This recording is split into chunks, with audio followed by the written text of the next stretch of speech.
is Daily Blast Live. We're talking about what you're talking about. Real, honest, entertaining, live. DBL starts right now. 3, 2. Welcome to DBL. It's Thursday, April 29th. I'm Tori, and I'm here with Lindsay and Al. Looking good, everyone. Let's get started. We have got to talk about President Biden and his first address to Congress last night. So first off, there was this historic moment with two powerful women right behind the president. Take a look. Madam Speaker, Madam Vice President,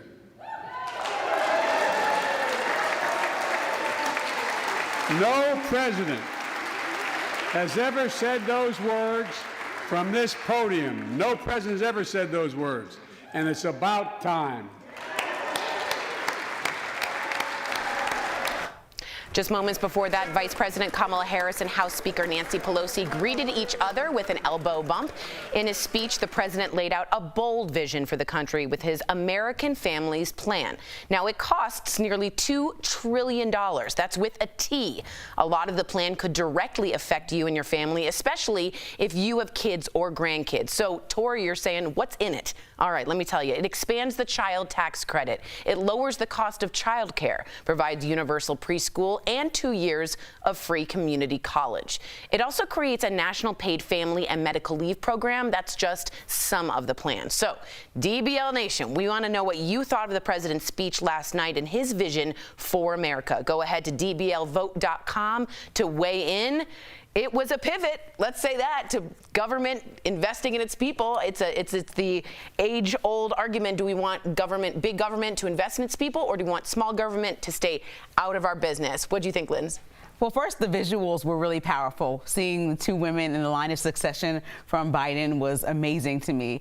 So I wanted to start there. And then, you know, I think the message to me that I got was that big government is back. Unlike when we saw Clinton speak in years prior, it's just like, name the problem, we're paying for it by hiring people's taxes. And so I think that while that's exciting, you know, this is a capitalist country. And so you're telling everybody, if you get to the American dream, just know that more than half of your income is going to go towards making everybody's dreams come true. Now, there were some positive things in there, like the child credits that they're giving to mothers and families, and I think that's important, especially as somebody who's about to become a mom. I'm looking at these things in a different way than I did maybe just 6 months ago. Sure. But I do think that there's a lot of spending. I mean, you named just for one plan $2 trillion, but if you calculate everything, he's like, green this, do this. You know, we're at trillions, and I don't know how he really plans to pay for this without taking the entire salary of people over $400,000. Well, it's true. Over $400,000, you will be paying, and billionaires out there, you will be paying an extraordinary amount. They're talking about roads, bridges, expanding social programs, senior living, which a lot of people need and are wanting, combating climate change, an enormously breathtaking amount of scope that he wants to cover. What do you think? Wait, one more thing. Can I just say, I was really disappointed about the fact that he didn't spend more time on racial justice. I know he touched on it.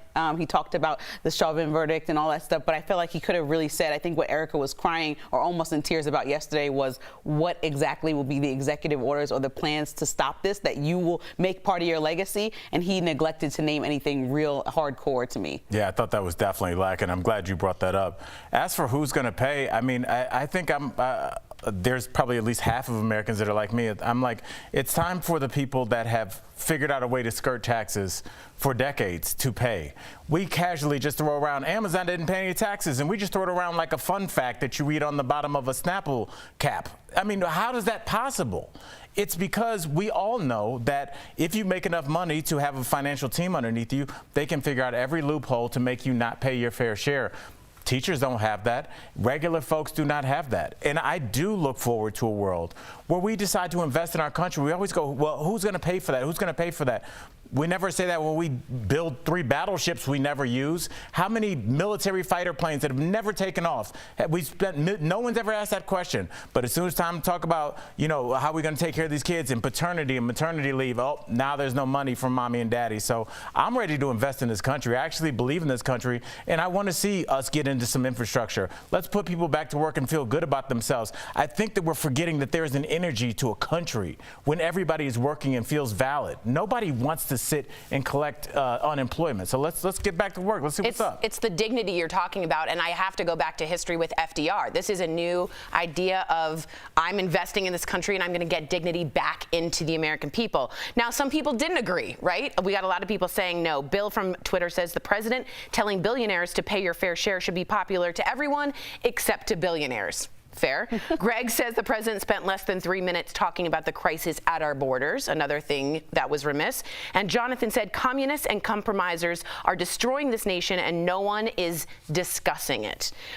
We want to get the final vote. 63% of you approve, 37% of you disapprove. That's usually where people are, right in that 62-37 amount. Interesting. Well, keep writing us in. We'll get to look at your comments a little bit later. But the Republicans chose South Carolina Senator Tim Scott to deliver their response to the president and his plan for America. Here's some of what he said. Our best future will not come from Washington schemes or socialist dreams. It will come from you, the American people. From colleges to corporations to our culture, people are making money and gaining power by pretending we haven't made any progress at all. Hear me clearly. America is not a racist country. Al, Lindsay, agree, disagree? I think it was smart of them to choose the brother, Tim Scott, to speak as their reply response and say that we are such a post-racial country. And, you know, I understand why they picked Tim Scott. I get it. But Tim Scott stopped. There are a lot of things that, yes, we have progressed. If you're talking about from slavery to now, yes, we've seen the first black president, and there are milestones that we've made. But there are several things that are embedded into all of our systems that we need to change and reform so that we can treat people equally in this country. So him even trying to make that a key poignant moment of his speech was very frustrating. I just didn't even think he believed it either. Like, I was like, I don't even know if he believes it, but maybe he does. What'd you think of that? I mean, did you laugh? Did you? I didn't get it. Yeah. Like, well, I didn't get the point of that. I thought that he would focus less on the racial aspect because obviously we saw on the January 6th that there was a lot of people that are super alt-right, you know, the Jews will not replace this kind of people. Every week we see a new black man or black woman murdered on television. We're actually waiting for another one to drop, like an R. Kelly mixtape, so that'll be out soon. You know, so I don't know if that's the lane that they want to go right now. I thought that they were going to attack the fact that we're spending too much money. Right. I think that's their stronghold, right. And that's, you know, traditional Republican value is right. Smaller government, spend less money. Fiscally conservative. Lower taxes. I thought the same thing. If you're Republican right now and you're fiscally conservative, you might not trust the government to handle all of that money to go into these social programs. They don't have a great track record sometimes, the government. So we get the fiscally conservative folks as well, and I wish that they had sort of rebutted on that angle, because that's a really I was just surprised they didn't. I thought that was a fair response. Yeah, they were focusing on brave police officers in black neighborhoods, and while that's a thing, it's like pointing out something that is not the issue. Correct. It's like, yes, we are praising people that protect and serve in their communities, but also just saying there are brave police officers in black communities. It's like, great, but there are also too many people dying. One is too many for no reason. Right. It's an epidemic. That's an issue. We should discuss it. All right, before we go to break, we have got a viral video for you. It's that time of year, yes, of course, when kids are finding out if they've been accepted into college. I got in yesterday. Oh my God, you're so old. That's not true. Check out one teen's reaction to finding out if he got into UC Berkeley. Take a look. What? No way! Let's go!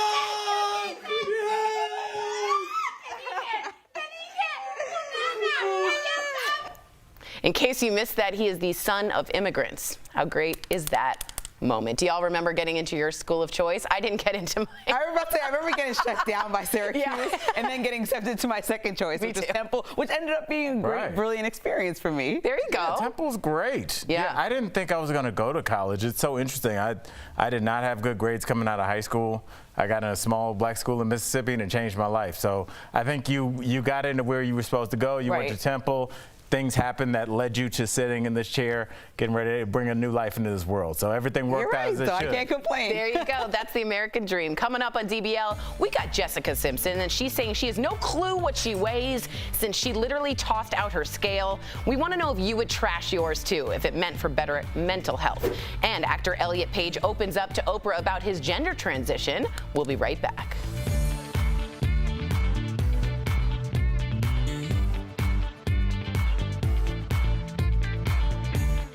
Closed captioning provided by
Welcome back to DBL. There's Brianna. Hello. Big shout out. Those are our coworkers tuning in from home during the pandemic.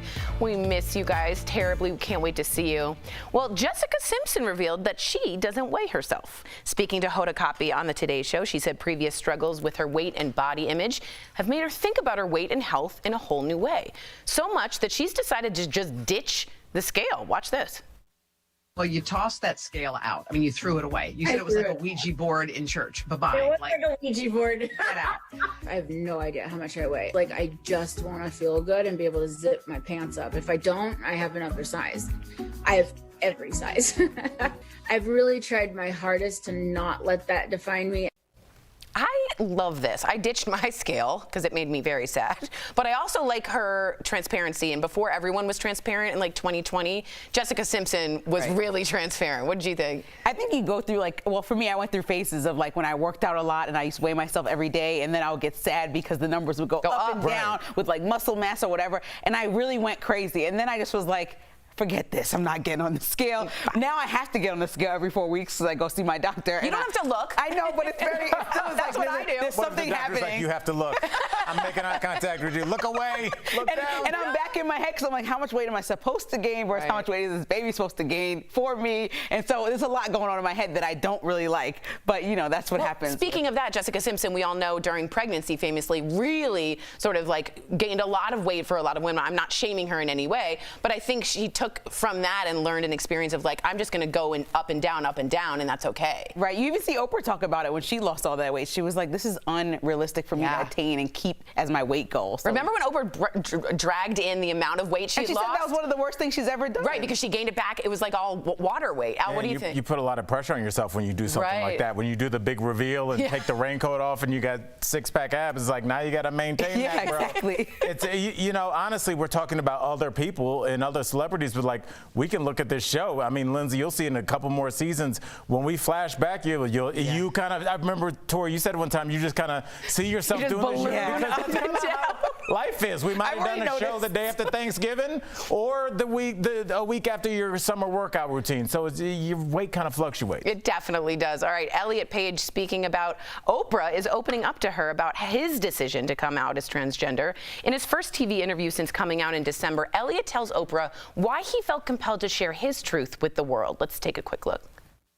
For me, I think it is in this time we're in right now, and especially with this, horrible backlash we're seeing towards trans people, particularly trans youth, it really felt imperative to do so. Elliot also spoke to Oprah about how he feels living his life as his authentic self. Listen to this. On some level, it feels just like the most miraculous, amazing thing.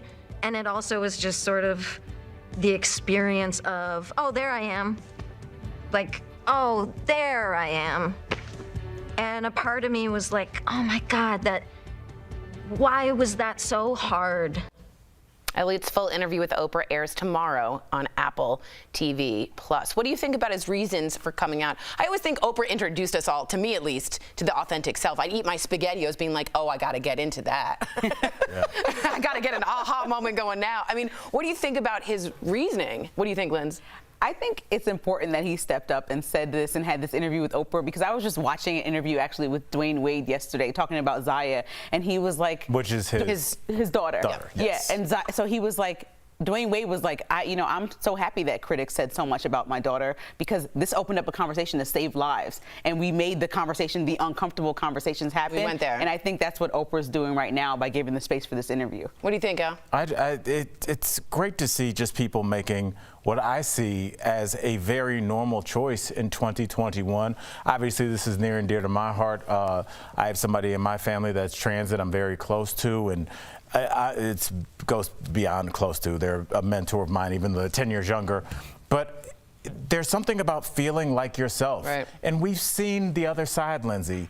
We've seen how the self-destructive nature of people that are living a lie and how it eats away at them, and it turns into alcoholism or abuse or all of these things. Or suicide. It doesn't come from anywhere. Right. And so when we see somebody living his truth, how could you be mad at that? Right. Tell me. I want to know. I don't know the answer to that. We'll be right back.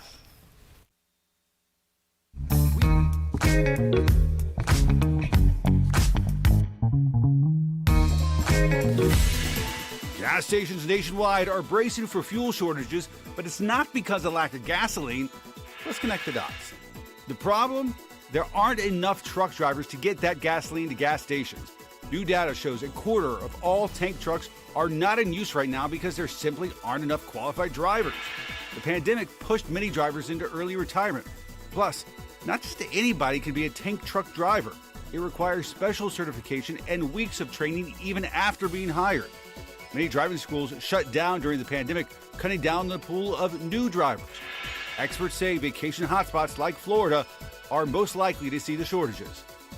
And that is connecting the dots.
Welcome back to DBL. Today's Heart Threads is all about joy, which we need. Watch this 5-year-old play outside for the very first time since the pandemic started last year, reminding us all that it's simplest things that give us the most joy.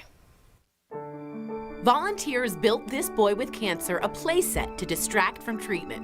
I was born in 2015 and I'm 5. Henry Edwards is fighting T-cell acute lymphoblastic leukemia, a type of pediatric leukemia. Since the diagnosis, Henry's parents have tried to make life normal. We have been stuck inside for months, and he is, in this new chapter where we're not going to the hospital quite as much. To up his spirits, volunteers from Rogers Builders and Rock Solid Foundation work together to construct a backyard playset for Henry and his brother. Rock Solid Foundation is known for raising hope for kids fighting with cancer.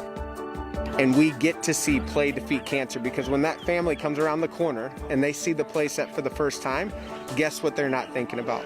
Cancer. And we won. Sarah Edwards, Henry's mom, said Henry's treatment is going well and looks forward to spending time on the play set this summer. We have had so many days that haven't been great, and so having this to look forward to, and then just seeing the smile on his face when he saw it, and then when he started to get to play and everything, I mean, that's amazing.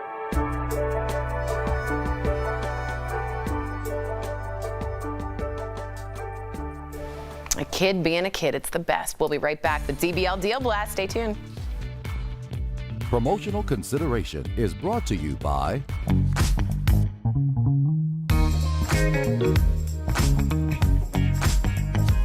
fact-checking President Joe Biden's address and Senator Tim Scott's response. Our fact-checkers combed through the president's address and used vetted sources to check out some of those claims, like this one. Senior deaths from COVID-19 are down 80% since January. This claim is true.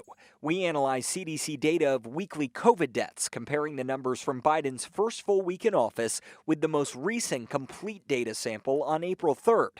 We found the death toll for people 65 and older is down almost 87%.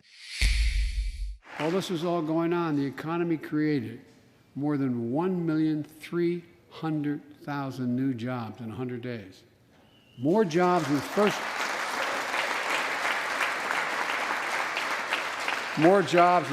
100 days than any president on record. This claim is true.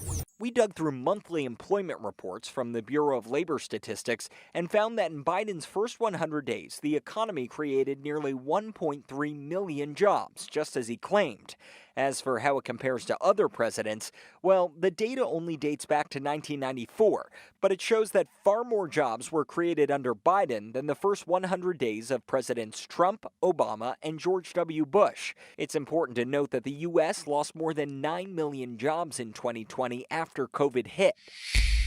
We also dug through Senator Tim Scott's rebuttal. Just before COVID, we had the most inclusive economy in my lifetime, the lowest unemployment rates ever recorded for African Americans, Hispanics, and Asians, and a 70-year low nearly for women. This claim is true.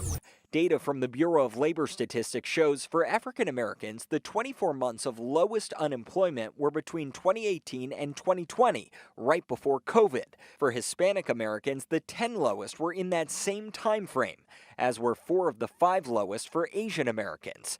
And women saw 2 of their lowest unemployment months, topped only by months in 1952 and 1953. So that lines up with Senator Scott's claim. With your Verify, I'm Gabe Cohen.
Welcome back to DBL. It's time for some sweet, sweet deals. Earlier, Steph showed me some amazing products at even better prices. Here's this week's DBL Deal Blast, presented by MorningSave.com.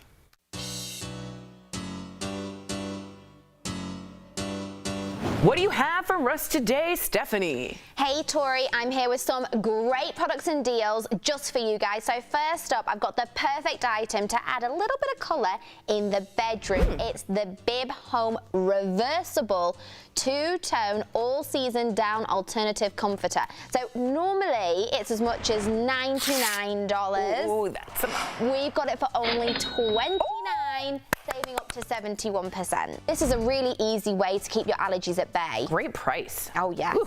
Okay, next up, we've got something that will take your look up a notch. Oh. It's the Diamond Muse 1/10 of a carat diamond two-tone diamond heart link bolo bracelet.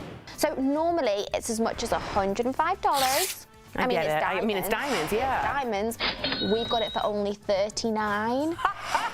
saving up to 63%. I just adore these. I think they're beautiful. 2 words, Mother's Day. Okay, next up, I've got something that's a must-have in anyone's skin routine.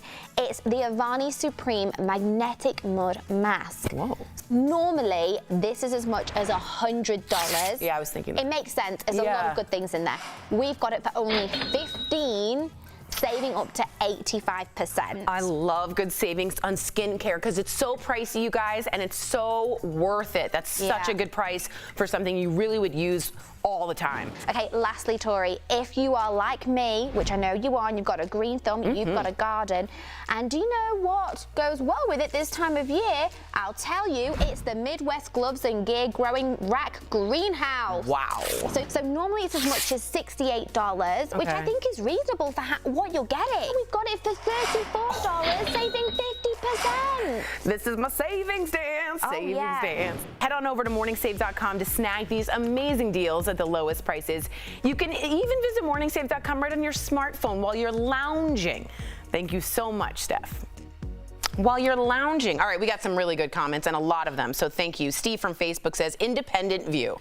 After 4 years of the GOP spending $8 trillion keeping the wealthy happy, please don't put down the Dems for a $2 trillion plan to keep and help the middle class, working poor, and rebuild our crumbling nation. But Kristen disagrees when the president mentioned raising the minimum wage to $15. All I could think is this is going to hurt every restaurant that is already struggling after a year of being shut down. What do you guys think? I think this is like a different time. We haven't been in a time where we've been shut down and all these small businesses are trying to rebuild. So I think we have to just wait and see what happens. But I think piling it all on, like we got from Biden last night, might not be the best way. I understand what you're saying to help people in need. Yeah, let's just hope he can come through. He's done it so far. Yep. People getting vaccinated. Bold challenge. DBL's new every day. We'll see you same time, same place tomorrow.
a bold vision for the country with his American Families Plan.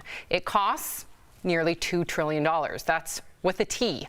A lot of the plan could directly affect you and your family, especially if you have kids or grandkids. So let's break it down for you, okay? It expands the child tax credit, lowers the cost of childcare, provides universal preschool and 2 years of free community college. It also creates a national paid family and medical leave program. So that's just some of it. DBL Nation, you know we have to hear from you on this one. What did you think about the president's speech last night and his vision for America? Okay, there it is. Go to dblvote.com to weigh in. Tori, what did you make of the speech last night? Well, he certainly is going big. He is going huge. I mean, it is breathtaking the scope that he wants to cover. Climate change, infrastructure, education, family leave, $400 billion, Sam, just for senior care and living, which 85% of Americans actually want. So think big, think FDR big, think getting dignity back into a lot of workers. I thought it was a bold choice, and I think at some point you're going to see a lot of people not want to rank 39th in infrastructure and 42nd in math. We want to actually compete with the rest of the world, and this is what investing in your citizens look like. I loved it. And Jeff, before you jump in here, a lot of viewers have something to say. So Bill, right now on Twitter, says the president telling billionaires to pay your fair share should be popular to everyone except to some billionaires, because that's how he's going to pay that $3 trillion, by taxing the ultra wealthy. Greg on Twitter says the president spent less than 3 minutes talking about the crisis at our borders. A lot of you chimed in about that, disappointed. Jonathan on Twitter says communists and compromisers are destroying this nation and no one is discussing it. Yeah, well, look, Sam, to be perfectly honest, this isn't CNN or Fox News, right? So I take it with a grain of salt. If you're a Democrat, you probably like this speech, right? If you're a Republican, you have questions. And the same thing with Donald Trump speaks or whatever. So well, let me ask you, you're an independent and you're also a father. Right. What did you make about not having, because you and I both discussed the cost of childcare and the cost of preschool. It can cost many Americans their entire salaries. It sounds like a great idea, right? Because I have kids that are currently in preschool. So it sounds like a great idea. How fast does this law pass? I don't know. How truthful and how bold are some of these statements? Probably pretty bold. Probably a lot of them won't come to fruition. But the money that we're spending, Sam, again, I don't know politics, and I don't even know how that works. We're spending trillions, not only in just giving away money to try to boost the economy. We have trillions in the plans for the future. I don't understand as a country how that's going to affect us. It's got to be negatively. Well, if you tax the ultra-rich, it's not going to affect you. How do you even come up with that much money with the ultra-rich? And what are you taking all their money away? They deserve that money. Well, I think they're taking a lot of the ultra-rich have the means and the resources to find loopholes in order to pay for their taxes, Don't forget we're pulling out of Afghanistan as well. All right, great point. Very Al, expensive. Final vote. We're running out of time. I could have just said that. Why did you go to Al first? 52%. Well, I wanted to hear from you as a father, because you and I have had those discussions. 52% of you say that you approve. 48% of you say you disapprove. So the Republicans chose South Carolina Senator Tim Scott to deliver their response to the president and his plan for America. Here's just some of what he said. Our best future will not come from Washington schemes or socialist dreams. It will come from you, the American people. From colleges to corporations to our culture, people are making money and gaining power by pretending we haven't made any progress at all. Hear me clearly. America is not a racist country. Yeah, I mean, I look at that, and I was surprised at the response from the Republicans, because I felt that this Democratic plan fell right into their wheelhouse, Jeff and Tori, in that it's expensive, and that's their thing, is smaller government.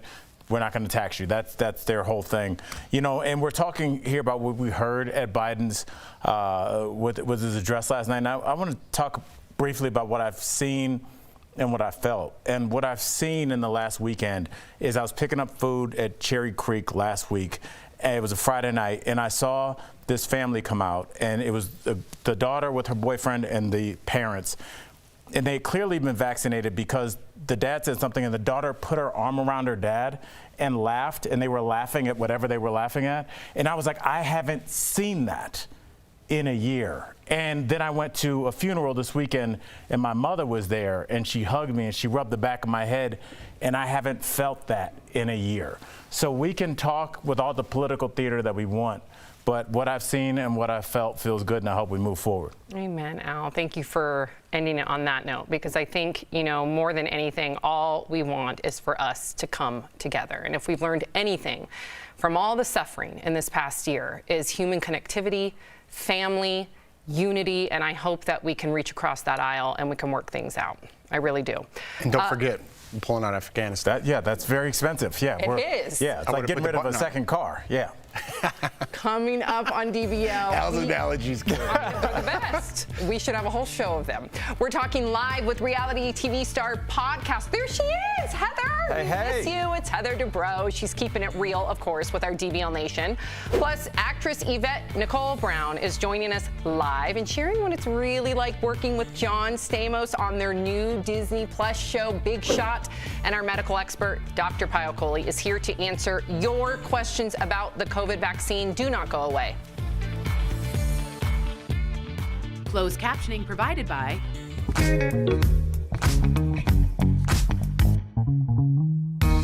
The Verified team is here to cut through some of the misinformation spreading online about the COVID-19 vaccine. So let's verify this question. Will taking drugs like Tylenol or aspirin to suppress a fever affect your immune response to the COVID-19 vaccine? In other words, is taking a pill for pain going to make you less protected? Here are our sources, the CDC and two infectious disease experts, Dr. Linda Nabha and Dr. William Schaffner. Both our experts say that the answer is no. Let's start with Dr. Schaffner, who told us via email, quote, dampening side effects will allow you to feel better, but will not diminish your immune response to these strong vaccines. Dr. Nabha agrees. We really don't want people to feel so uncomfortable that they really can't function through the day. We also checked with the CDC. On their website, they recommend talking to a doctor, but write the following. You can take these medications to relieve post-vaccination side effects if you have no other medical reasons that prevent you from taking these medications normally. So we can verify that there's just no evidence out there that taking a pill like Tylenol after your vaccine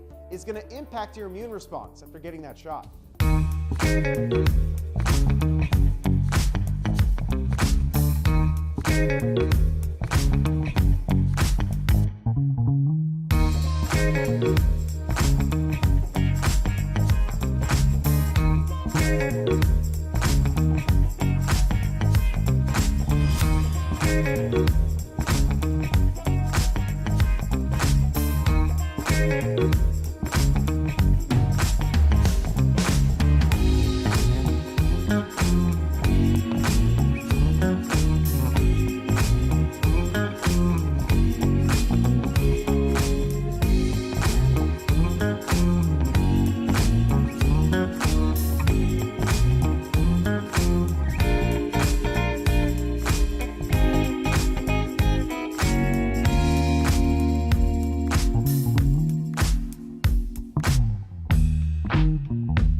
Welcome back to DBL. Millions of Americans have been vaccinated against COVID, but many are still hesitant.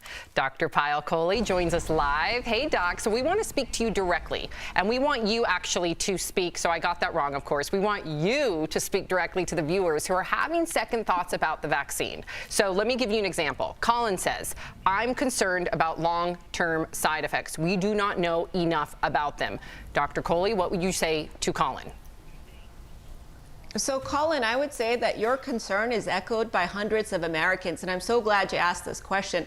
But let's look at history to tell us what we can learn about this vaccine. So we know that history tells us that in the history of vaccinations, when you give somebody a vaccination, you usually see adverse effects within a few months of the vaccination. It is highly unlikely for you to see something many, many years later. And that's why, even though we don't have long-term data on this, we can feel rest assured about this vaccine. And then the second thing I would say is that Think about it. This is faulty reasoning. If we use this for everything in our lives, we would never have a new technology. We would never have AirPods. We would never have iPhones. We would never have any of those things because long-term data on their use in our lives has not been established. So we have to understand that applying scientific principles makes us comfortable using new technologies, even though we don't have long-term data. Makes sense. Amelia writes, I'm trying to have a baby and heard the vaccine could harm my fertility. Well, I would say, Amelia, first of all, I'm at the age where almost every single one of my friends is trying to get pregnant. So I've had this conversation a lot with my friends. But I want to reassure you that this is a myth on the internet. The vaccine does not hurt your fertility. There is no evidence to show that it does. In fact, the opposite. We just got evidence this week from the New England Journal of Medicine that the vaccine given to pregnant women protected them and had no obvious harm to their baby. So I would say if you're trying to get pregnant, one of the best things you can do for your baby is to get that vaccine. All right, Doc. Doug, and he sounds a little ornery here. He says, I honestly don't think it's anyone's business whether I get vaccinated or not. What would you say to Doug? So I would say, Doug, that for most of our health choices, you're absolutely right. Whether I decide to eat potato chips or not exercise or spend all day sitting on the couch, those are my personal health decisions. But it's very different when it comes to a highly contagious illness that you can spread to others. So, you know, what you decide to do with your life, Doug, affects me, it affects somebody else. And if you decide not to get vaccinated, you may not get that sick, but you may make somebody's grandmother, grandfather, or parent extremely ill and maybe even have them pass away. So keep in mind that for something like this, it really is all of us in it together because this is a contagious illness. Well said, Dr. Coley. As always, we appreciate you. And coming up on DBL, reality TV star, there she is again. Podcast host, author Heather Dubrow is joining us live, looking good with the little top knot. She's giving DBL Nation a dose of her honesty coming up next. Gas stations nationwide are bracing for fuel shortages, but it's not because of lack of gasoline. Let's connect the dots. The problem? There aren't enough truck drivers to get that gasoline to gas stations. New data shows a quarter of all tank trucks are not in use right now because there simply aren't enough qualified drivers. The pandemic pushed many drivers into early retirement. Plus, not just anybody can be a tank truck driver. It requires special certification and weeks of training even after being hired. Many driving schools shut down during the pandemic, cutting down the pool of new drivers. Experts say vacation hotspots like Florida are most likely to see the shortages. And that is connecting the dots.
Welcome back to DBL. She's a former cast member on Real Housewives of Orange County. And now Heather Dubrow is keeping us all entertained with a very popular podcast. Heather is joining us live. Yes, Heather. Hey.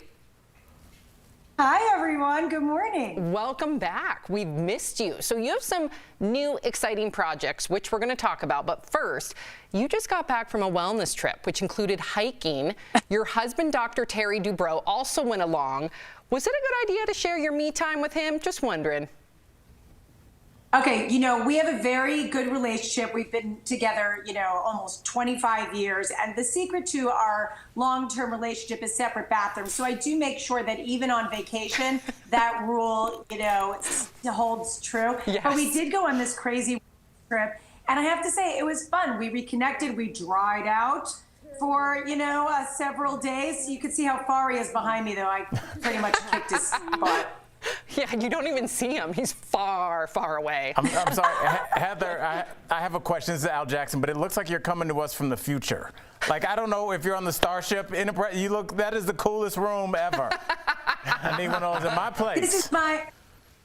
Thank you. This is my office, which I've turned into, where I do my podcast over the last year with the pandemic, but I've actually now been building a whole new studio in the house. I have to say, one of the cool things about what's happened over the last year is how we've all had to pivot and really figure out how we're going to do our work from home. And I actually kind of love it. I think you speak for a lot of people, but let's get to your point. Now you're saying, we've all been home and there's a reason for that. So you got the Johnson & Johnson vaccine. What does your husband Terry say about the potential side effects? And just honestly, how did you feel after you got the shot? So, I was really excited to get it. I actually had COVID in February. I was lucky. I had a very mild case, but I knew I had immunity and I was waiting my turn. Thankfully, I'm very, very young, so I had to wait quite some time. But when I was eligible, I went in and that's what I was given. Of course, I got the vaccine and literally 3 hours later, they paused it. That was, a little upsetting for a moment. But the truth is, Terry said, look, you're talking about 6 cases and almost 8 million people. And I'm very comfortable with it. And that's a very rare side effect. And, I had it 2 weeks ago and I'm really confident with it. And I feel like whatever vaccine you can get it. Good for you. All right, Heather, you have a podcast that you mentioned, Heather Dubrow's World. The downloads are very impressive. But you recently had on one Miss Suzanne Summers, and she talked about her sex life. Now, Heather, I'm just going to shoot you straight here. Did you tell her to get real? What is going on? She does not have that much sex, does she? No one has that much sex. Come on, yeah, how do you compete with that? Apparently she does. Now, look, I'm no prude. We have a very nice sex life. But, Suzanne was telling me she had sex 3 times that day already, and it was already noon. It was only noon. I was like, what are you taking? Is there edibles involved? Are there stimulants? Are there toys? What is going on here, people? Were you buying exhausting. That? Like, were you buying that?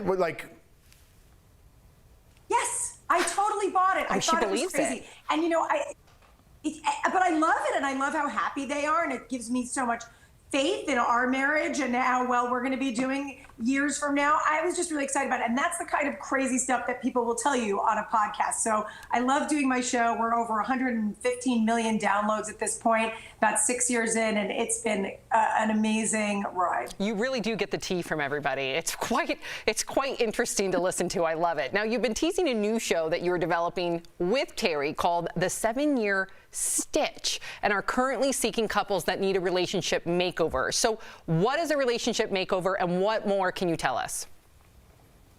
So this is so exciting. People call Terry and I couple goals, relationship goals. And so what we realized was, you know what? We're going to open up our Rolodex and we're going to help people. We're going to take couples that are in that 7-year-ish period of time where they're, getting that itch. Is this the right thing? Is this the wrong thing? Are we growing together, apart? And really give them an internal, external makeover. And there's a very cool twist at the end. We are looking for couples right now. We are casting. We're going to be shooting this summer. Go to troopercasting@gmail.com if you want to be a part of this. It's going to be amazing. It's for a big network, and we're very excited. Ooh, DBL Nation, you better email her right away. Do you email? Is that what she said? Or yes, as opposed to snail mail? Yeah. As opposed to snail mail. Okay. Where should we send the stamp and letter? Write me a note. Write me a note, wax seal. Yes, I know. Al makes fun of me all the time. It's my job. For being old. Okay, so one of your many new projects includes flipping houses with your son Nicholas. When do you have the time? That was my first thought, Sam. And what is it like working with him? And can we expect a new show featuring the 2 of you? Isn't he the cutest? He is. Nicky, he's my firstborn. And he is the greatest guy, and he's really into real estate. And I love home design. You could see from my YouTube channel, my house tours and all of that. And I was kind of itching to do a new project, and he wanted to get into real estate. And I go, this would be a fun project to do together. So right now we are rehabbing a project, and hopefully you may be seeing that very, very soon. What? How do you get your energy, Heather? Tell me what you're doing. She's not doing that Suzanne Summers. Yeah. She's saving that energy.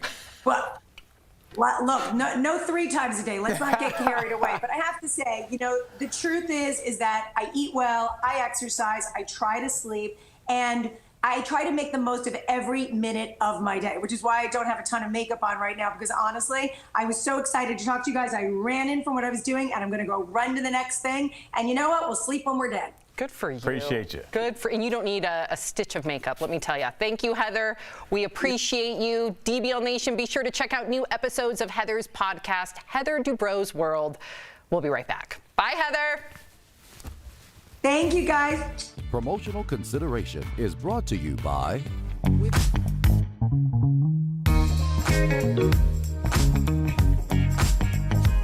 Fact-checking President Joe Biden's address and Senator Tim Scott's response. Our fact-checkers combed through the president's address and used vetted sources to check out some of those claims, like this one. Senior deaths from COVID-19 are down 80% since January. This claim is true. We analyzed CDC data of weekly COVID deaths, comparing the numbers from Biden's first full week in office with the most recent complete data sample on April 3rd. We found the death toll for people 65 and older is down almost 87%. While this was all going on, the economy created more than 1,300,000 new jobs in 100 days. More jobs in the first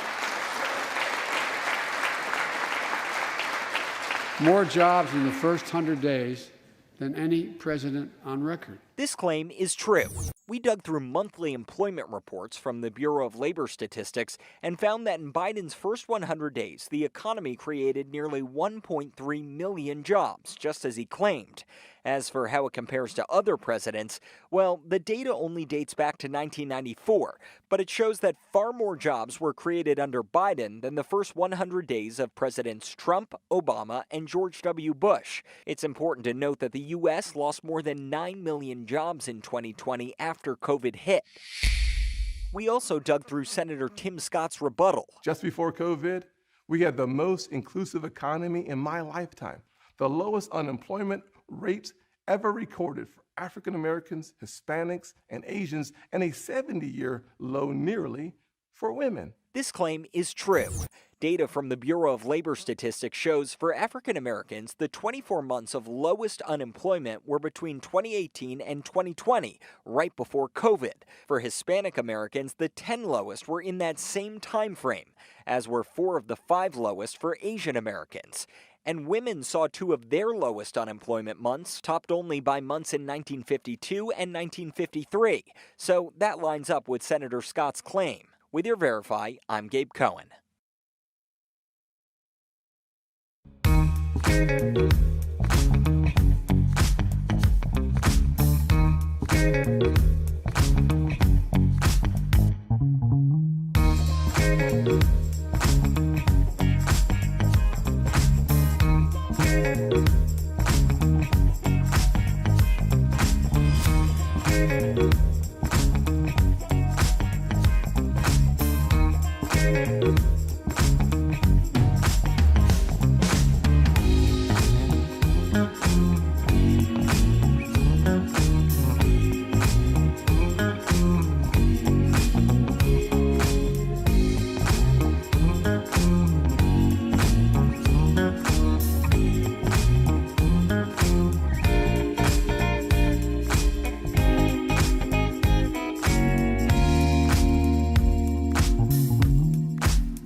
Welcome back to DBL. Before we go to break, we've got a viral video for you. It's that time of year when kids are finding out if they've been accepted into college. Check out one teen's reaction to finding out he got into UC Berkeley. Bendición para toda la familia. Dude, log in. What? No way!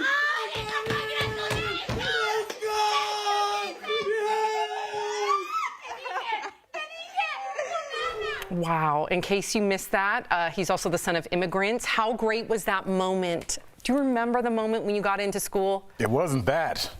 It was just an envelope. I know, but yeah, I mean, you know, you saw him celebrate, but it's the family. And I remember talking to friends of mine, Jeff, that like, you know, they'd be like, I'm not going to walk for graduation. I'm going to be on vacation. And I'm like, that walk ain't for you. Right. That's for your aunties, your grandmother, everybody that helped raise you. And I think when you saw how everybody reacted, it was like they all did it together. They should do a spoof video of like you didn't get in, and the parents are like, "Yeah, we could buy a house." You know what I mean? Like they should do like some sort of spoof video. Jeff. Only Jeff. College isn't that important. I'll send you to Europe for a year. You're gonna learn more anyway. There you go. Stay in school. If you're leaving us, you can watch the second half of the show on Facebook or YouTube. Chat with other viewers, leave your comments, and be a part of our DBL Nation. But if you're sticking around, here's what's coming up. Jessica Simpson says she has no clue what she weighs since she tossed out her scale. Would you trash yours too if it meant better mental health? Plus, actor Elliot opens up to Oprah about his very public gender transition. And a big thank you to our coworkers watching from home right now. As you guys are working so hard, DBL is new every day. Hey, Jody. We'll be right back.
Is Daily Blast Live. We're talking about what you're talking about.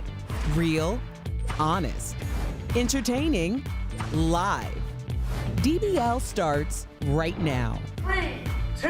Yes, Chris. Welcome to DBL. I'm Sam here with Jeff and Al. Tori joining us from home. Let's get right to it because Jessica Simpson, you guys all have an opinion on it. She revealed that she doesn't weigh herself. Speaking to Hoda Kotb on the Today Show, she said previous struggles with her weight and body image made her really think about her weight and health in a whole new way. So much so that she ditched her scale. Watch. Well, you tossed that scale out. I mean, you threw it away. You said it was like a Ouija board in church. Bye-bye. It was like a Ouija board. Get out. I have no idea how much I weigh. Like, I just want to feel good and be able to zip my pants up. If I don't, I have another size. I have every size. I've really tried my hardest to not let that define me. Okay, so Tori, what did you make of this? Because a lot of people are actually writing in that since they ditched their scale, they actually lost more weight because they didn't stress so much about eating, and then they didn't stress eat. So it's almost this domino effect. Yeah, I think it's also like cyclical. Like when I would exercise, I would weigh myself every single day, and then I would go up with muscle mass, and it would just totally defeat me. So it depends on the person. The numbers didn't do it for me. My Paige denim jeans did it. If I couldn't fit into my Paige denim jeans comfortably, it was time to stop with the cheese. You know what I'm saying? Like Tori, pump the brakes. So at some point, I think whatever works for you. The scale really put me down. It really made me feel like a failure. And Jessica Simpson, I just think she really got very heavy for her pregnancy, so she really does understand what it's like to just not need to see those numbers and to just feel good in her body. Yeah, my wife weighs herself 3 times a day. She's on a diet and she really relies on the scale, but she loves Jessica Simpson. So if I show her this, she might relax, because I tell her all the time, like Lou Ferrigno Tori said, it puts on muscle mass, right? So if you're really working out, you're going to gain a little weight. That's not in a negative way. You're dropping body fat. So if you have a goal in mind, I understand weighing yourself, but like my wife, obsessively 3 times a day, that's no good. I also think, too, that, a lot of us get stuck on a number. And I remember when I used to train as a swimmer, we also did weight training. And I remember I gained weight, even though I was at the most fit of my life. And I was confused by that. And it's because, muscle weighs, I think, 3 times as much as fat. Something so like that, just because... Two of us said the same thing, and now you're repeating it.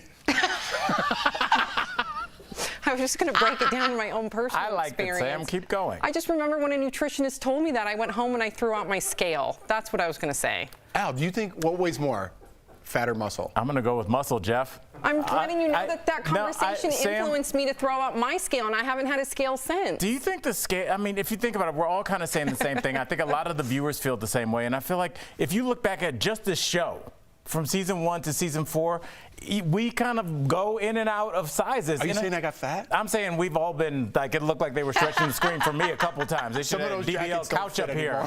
Yeah. And so, I think that we are a perfect example of kind of regular adults. You go up and down. Go up and down. Thanksgiving time, you pack it on a little bit more. I think, it's natural. So I think the scale is just kind of there to haunt you. And don't forget, muscle weighs more than I wasn't fat. listening to you and Tori, that's why. Get him, Sam. Just kidding. That's clear. Okay. All right. So Elliot Page is opening up to Oprah about his decision to come out as transgender. In his first TV interview since coming out in December, Elliot tells Oprah why he felt compelled to share his truth with the world. Have a look.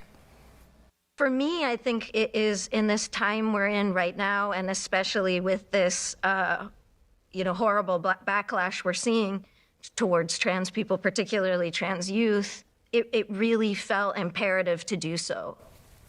So Elliot also spoke to Oprah about how he feels being his authentic self. Watch. On some level, it feels just like the most miraculous, amazing thing. And it also was just sort of the experience of, oh, there I am. Like, oh, there I am.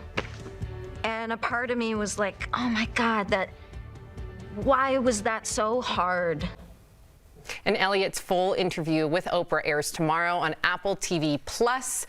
What did you think about this, Alan? What did you make of her? Because she's not one to do interviews, right? She kind of shies away from the spotlight. So what did you think about her what did you make about him wanting to tell his story? And Sam, I appreciate, even though you kind of aired a little bit right there, I think that's where the entire country is in terms of as we understand trans issues. And for me, I'm a little bit ahead of the game because I have a family member. And for 2 summers, I would go home worried that I would say something, and you get used to it. You get comfortable, and then you'll stop thinking about it, and you'll realize somebody's just living their truth, and everybody's okay. And so I just want to, I'm actually really glad you did that, Sam. It was a very human moment. Well, this is inspirational in so many ways, and I want to get back to what you said, right? When someone finds something they love to do, when someone finds love in another person, especially in themselves, it's inspirational. I find inspiration in that. But going back to what you said, it's really hard for people to come out in any way, whether it be transgender, gay, any LGBTQ, right? For people on the internet to mock people for you're not using this or that, if you're not being disrespectful in any way, Sam, you have nothing to be ashamed of. I do it all the time. I might have done it with Caitlyn Jenner the other day. Right. But if you start speaking another language and someone kicks you while you're trying to learn through this process, because we're all learning, you're going to stop speaking that language. The more we stop talking about things like this, the more difficult it is to talk about. I appreciate both of you saying that, because right when that came out, I immediately, my heart sunk, because you know how much I care about representation, LGBTQ rights, getting things right. And I'm just so proud of Elliot for coming forward, because I know there's so much youth out there that looks up to Elliot, and really what we don't know, we fear. We talked to a gentleman earlier today, and we'll get to that. Trust me, it's the most incredible interview. That'll come later down the road. But he said, what you don't know, you fear. And then if you fear something, of course, you're ignorant, but then that can lead to not only hate speech, but also violent action. So the more that Oprah and Elliot and everybody educates themselves, myself included, the more that we can be accepting and learn. So, Agreed. Yeah, great conversation. Tori wanted to chime in, but we have to go. I hate this. Tori, we need to get you back here. Coming up on DBL, we are talking live with actress and comedian Yvette Nicole Brown. She's starring in a new Disney Plus show, Big Shot, with John Stamos, and telling us all about it. There she is. Woohoo! We'll be right back. Closed captioning provided by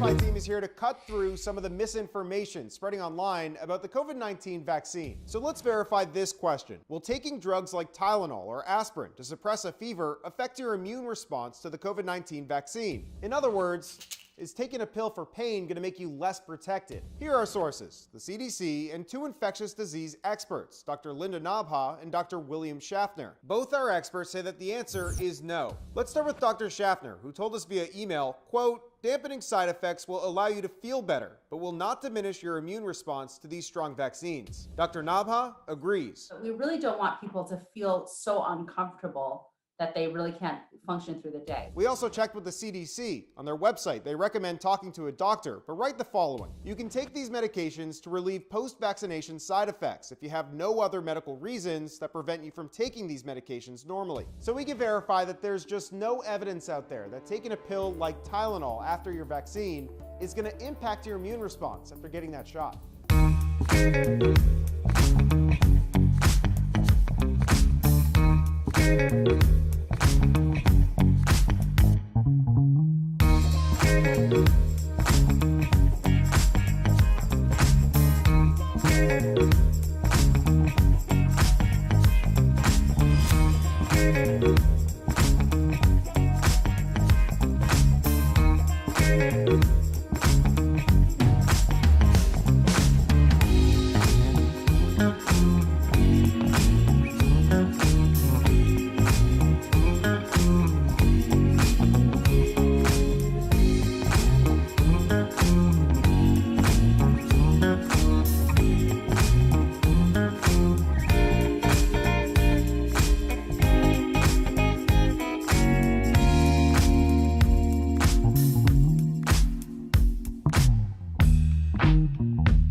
Coaches here, they're expected to be role models.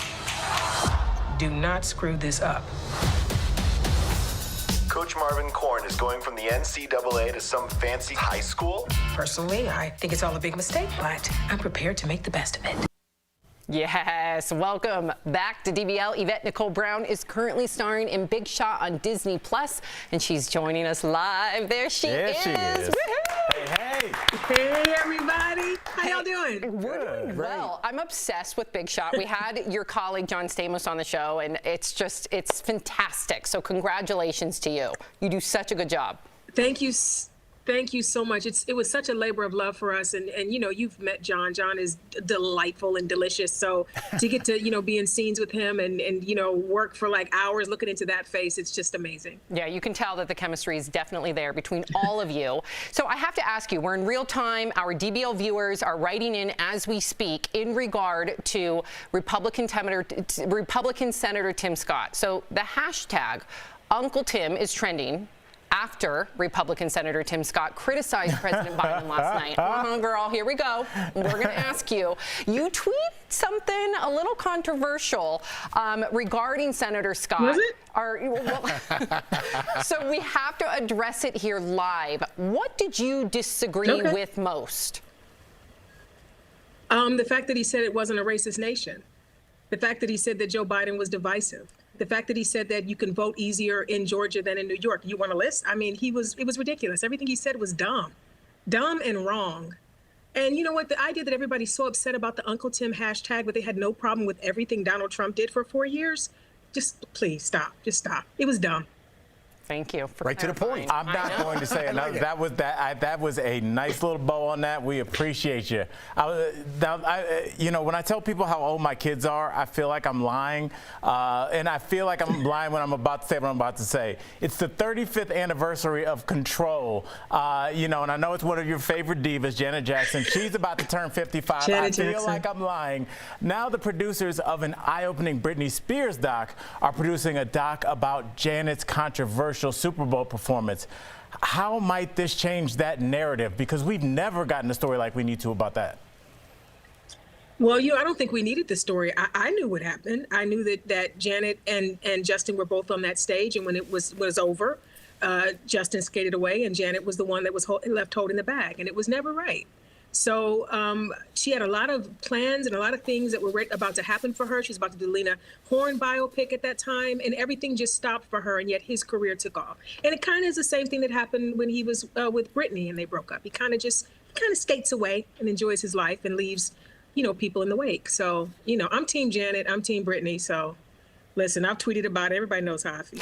Listen, if you think you're talking to a black man that hasn't tweeted a couple times about Britney Spears toxic, you're on the wrong talk show. I love Britney, and I love Janet, so we appreciate you. I love Janet. Mm-hmm. Yvette, let's get back to Big Shot, okay? You guys, it took you 3 years to film 10 episodes because of the pandemic. That's crazy. What was it like getting back on set and looking into those dreamy brown eyes of John Stamos? It was wonderful. Like, I would only go through a pandemic and risk my life for those dreamy eyes of John Stamos. Disney and ABC are wonderful. They keep us very safe. We all had, I'll speak for myself. I had a bit of fear because I had been cocooning. You tell me to stay home, I'll stay home. I'm an introvert. So coming out and then getting on set that first time and taking your mask off and knowing that you're not protected was scary, but we were all tested, and our show is so needed. It's like a warm hug. It's about forgiveness and second chances and finding your voice, and it's just a love letter. And so if I'm going to risk it all, I'm going to risk it all for Big Shot, and I'm so happy I did. We really worked hard, and we're so happy that everybody's loving the show. Yeah, Yvette, I think you describing it as a warm hug is the best description, and it's something that we all need right now, hopefully at the end of this pandemic. Now, speaking of those glorious eyes of John Stamos, in Big Shot, you play the headmistress who doesn't see eye to eye with the new coach played by John. Explain the beef between the two characters for some of our viewers right now who have yet to see your show. Well, what's funny? I don't know that Sherilyn would say that there's a beef. She cares about the girls at her school, and this guy is not her choice to be the coach. But she's going to make the best of it, as she says in the first episode. And then he comes in and just starts acting up. So then she has to get to him face to face and go, "Listen now, I didn't let you come here to go and do right." So it's just, it's a little bit of tough love, but he's so charming, and that's Yvette speaking, and I think that's what Sherilyn would say about Marvin Korn. So, we work through some things as the season goes on, but yeah, she's just trying to protect her girls, and it's what she's supposed to do. She's the principal. Yeah, we all need some Sherilyn in our lives, that's for sure. Yvette Nicole Brown, thank you so much for joining us. DBL Nation, make sure to check out Yvette in Big Shot on Disney+. Trust me, it is the warm hug that we all need. Thank you, Yvette. We appreciate you. Thanks. Bye-bye. Nearly 110.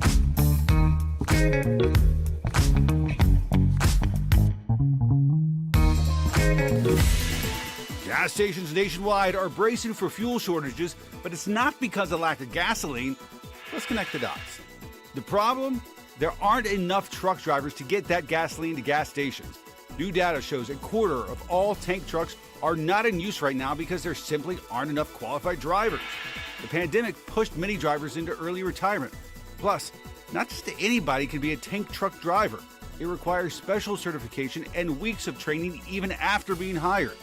Many driving schools shut down during the pandemic, cutting down the pool of new drivers. Experts say vacation hotspots like Florida are most likely to see the shortages. And that is connecting the dots.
The most diverse team of voices in daytime. We've really decided that representation matters, so I am here for it all. Let's reach across the aisle, let's think about our children, and let's stop politicizing everything. I think it's comical, to be honest with you, because people are losing their minds. Sam, you missed the whole point.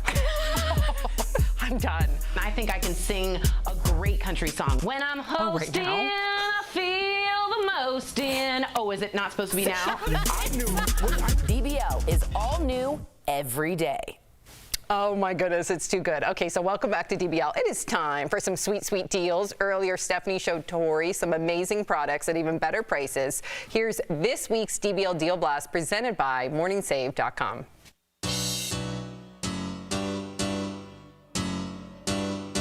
What do you have for us today, Stephanie? Hey Tori, I'm here with some great products and deals just for you guys. So first up, I've got the perfect item to add a little bit of colour in the bedroom. It's the Bib Home Reversible two-tone all-season down alternative comforter. So this comforter's soft microfiber and down alternative fill will keep you feeling comfortable and cozy without triggering allergies. Smart. The reversible design is perfect for changing colours with the season, and the mid-weight fill keeps you cooler in the summer and warmer in the winter. It comes in king or queen, it's machine washable, and it's got 4 colour combinations. So normally it's as much as $99. Ooh, that's a lot. We've got it for only $29. Saving up to 71%. Flipping it and reversing it is not only a great Missy Elliott song, but also a great way to deal with your comforter. Yep. And also, second, I love the fact that it's machine washable. If you have pets, this is for you. Oh, yes. And also, we're coming into allergy season right now with pollen and like pets losing their fur and hair, you know, because it's coming to spring. Smart. So this is a really easy way to keep your allergies at bay. Great price. Oh, yes. Woo. Okay, next up, we've got something that will take your look up a notch. It's the Diamond Muse 1/10 of a carat diamond two-tone diamond heart link bolo bracelet. This sensational diamond bolo bracelet is crafted in two-tone sterling silver and rose gold, and the gorgeous design showcases heart-shaped links shimmering with pairs of diamonds. Ooh. Now it's got this adjustable strap like this, so you can make it fit any single wrist size. Very smart, up to 7.5 inches. So normally it's as much as $105. I mean, it's diamonds. I mean, it's diamonds, yeah. It's diamonds. We've got it for only $39. Saving up to 63%. I just adore these. I think they're beautiful. 2 words, Mother's Day. Oh yes, it's the perfect time. A great price, guys. Diamonds, you'd be the favorite kid for every year. Yeah, that's what you need Totally. to win your mummy over.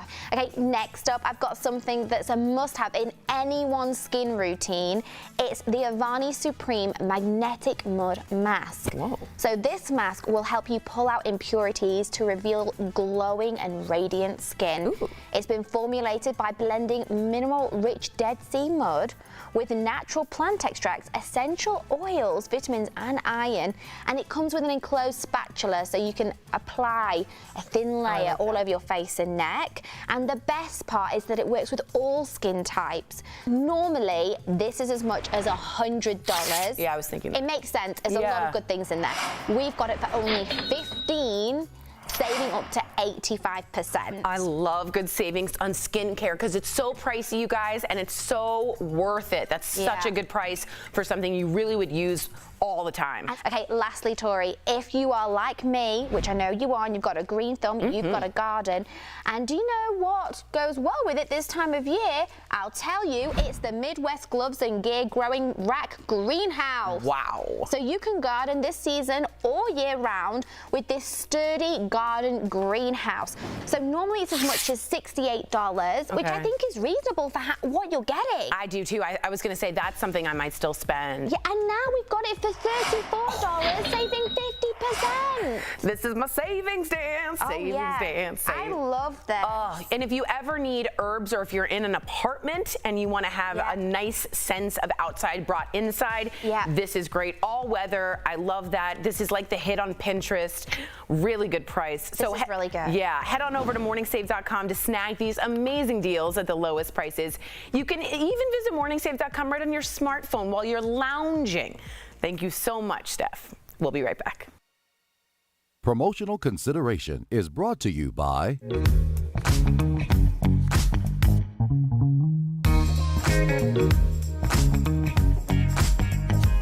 Fact-checking President Joe Biden's address and Senator Tim Scott's response. Our fact-checkers combed through the president's address and used vetted sources to check out some of those claims, like this one. Senior deaths from COVID-19 are down 80% since January.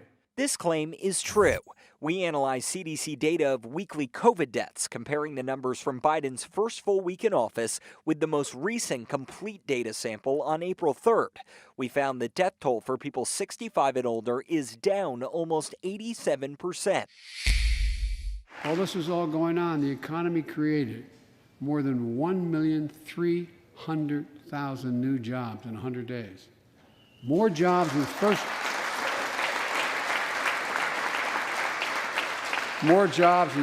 100 days than any president on record. This claim is true.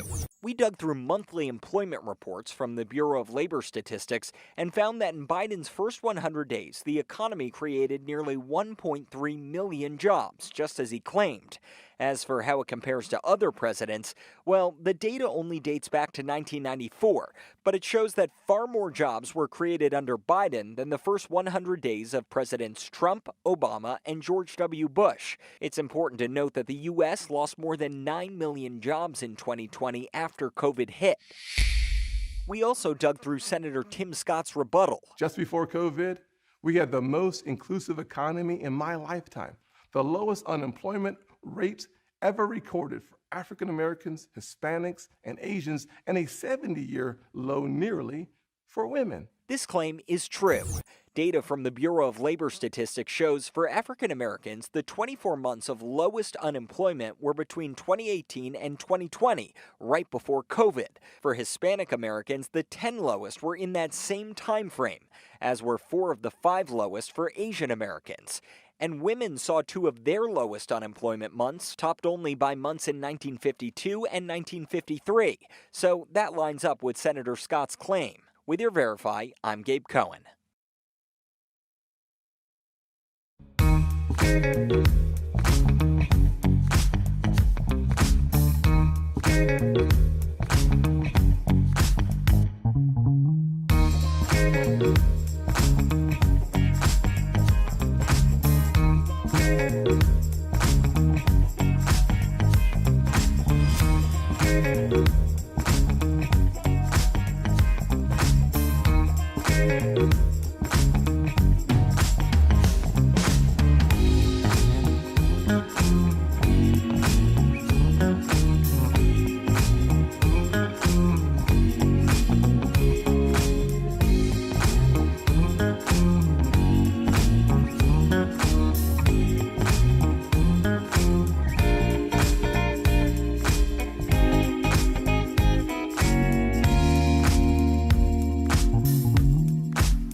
Tomorrow on DBL, we're talking live with Chaz Bono. From life with famous mom Cher to blazing a new trail he's sharing with DBL Nation. And from a promising career in pro baseball to prison, one man's journey to freedom with a little help from Stacey Abrams. I have so much success and happiness and intelligence around me. It just oozes off on me. His message and Freedom Files Wrongfully Convicted tomorrow only on DBL. You cannot miss it. That was the best interview. I know. What guests we've had lately. Fantastic guests. Don't miss tomorrow. We have some comments about you, Al. Okay. Kiki says, Al, whatever you're doing, keep it up. Veronica. You have to say it in that voice? What do you mean? That was a little, I don't know. What? Made me feel uncomfy. Oh, my goodness. Veronica says, Al, you're the whole darn meal, not just a snack. Thank you, Veronica. Yep. And then Shane says, I loved you in season 1, and I love you even more now. No, Shane, I appreciate it. Why are we zooming it? Wow, yeah. Oh, there's Al in season 1. Them changes. Oh, see, Al, they loved you in season 1, and they love you even more now. Yeah, I just look so strange. I'm sorry. I haven't seen a picture of myself. You haven't seen a picture of yourself? Not from season 1. We look totally different. Can we see the set in season 1? Or let's see the picture of Al, and let's look behind it. Let's see the picture of Al. Okay, so you see the pole. We used to have poles, remember? Oh, yeah, those pillars. Like we were in ancient Greece. And those chairs, yeah. Wow. What exactly were you posing for, though? Yeah. I don't know. I looked like I was about to intro my new cooking show on that. That was a weird picture. And you never wore a tie in season 1, ever. You used to wear a snake sweatshirt. Remember that weird snake sweatshirt he wore? We wasted a whole minute just looking at Al like a little snack. DBL's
talking about today on Daily Blast Live. President Biden gives his first big speech to Congress. America's ready for a takeoff, in my view. How the plan he laid out could affect you. Elliot Page opens up to Oprah about coming out as transgender. It absolutely felt just crucial and important for me to share that. Jessica Simpson talks about ditching the scale. You said it was like a Ouija board in church. Bye-bye. It was like a Ouija board. Plus, actress Yvette Nicole Brown and former Real Housewife Heather Dubrow are here live today. Real, honest, entertaining, live. DBL starts right now. 3, 2. Welcome to DBL. It is Thursday, April 29th. I'm Sam here with Jeff and Al. Tori, hey, joins us from home. There she is. Okay, we've got to talk about President Biden and his first address to Congress last night. First off, there was this historic moment with two powerful women right behind the president. Take a look. Madam Speaker, Madam Vice President.